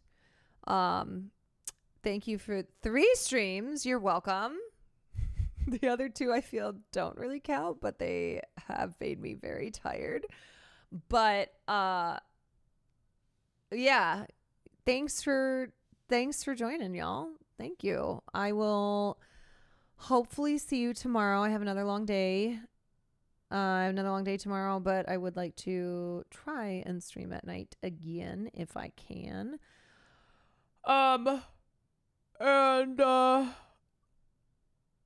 Yeah, that's it. That's all. All right. I'm going to send you guys over to Sam. Miss Sandwich. Have a great rest of your night, y'all. Thank you for spending your time with me. And if you haven't seen Superman, go see it. Let me know your thoughts. Unless you're a Snyder super fan, and then stay the hell away. Bye-bye. Ain't nobody want that. So do not bring it up in here. But otherwise, go see it and tell me if you had fun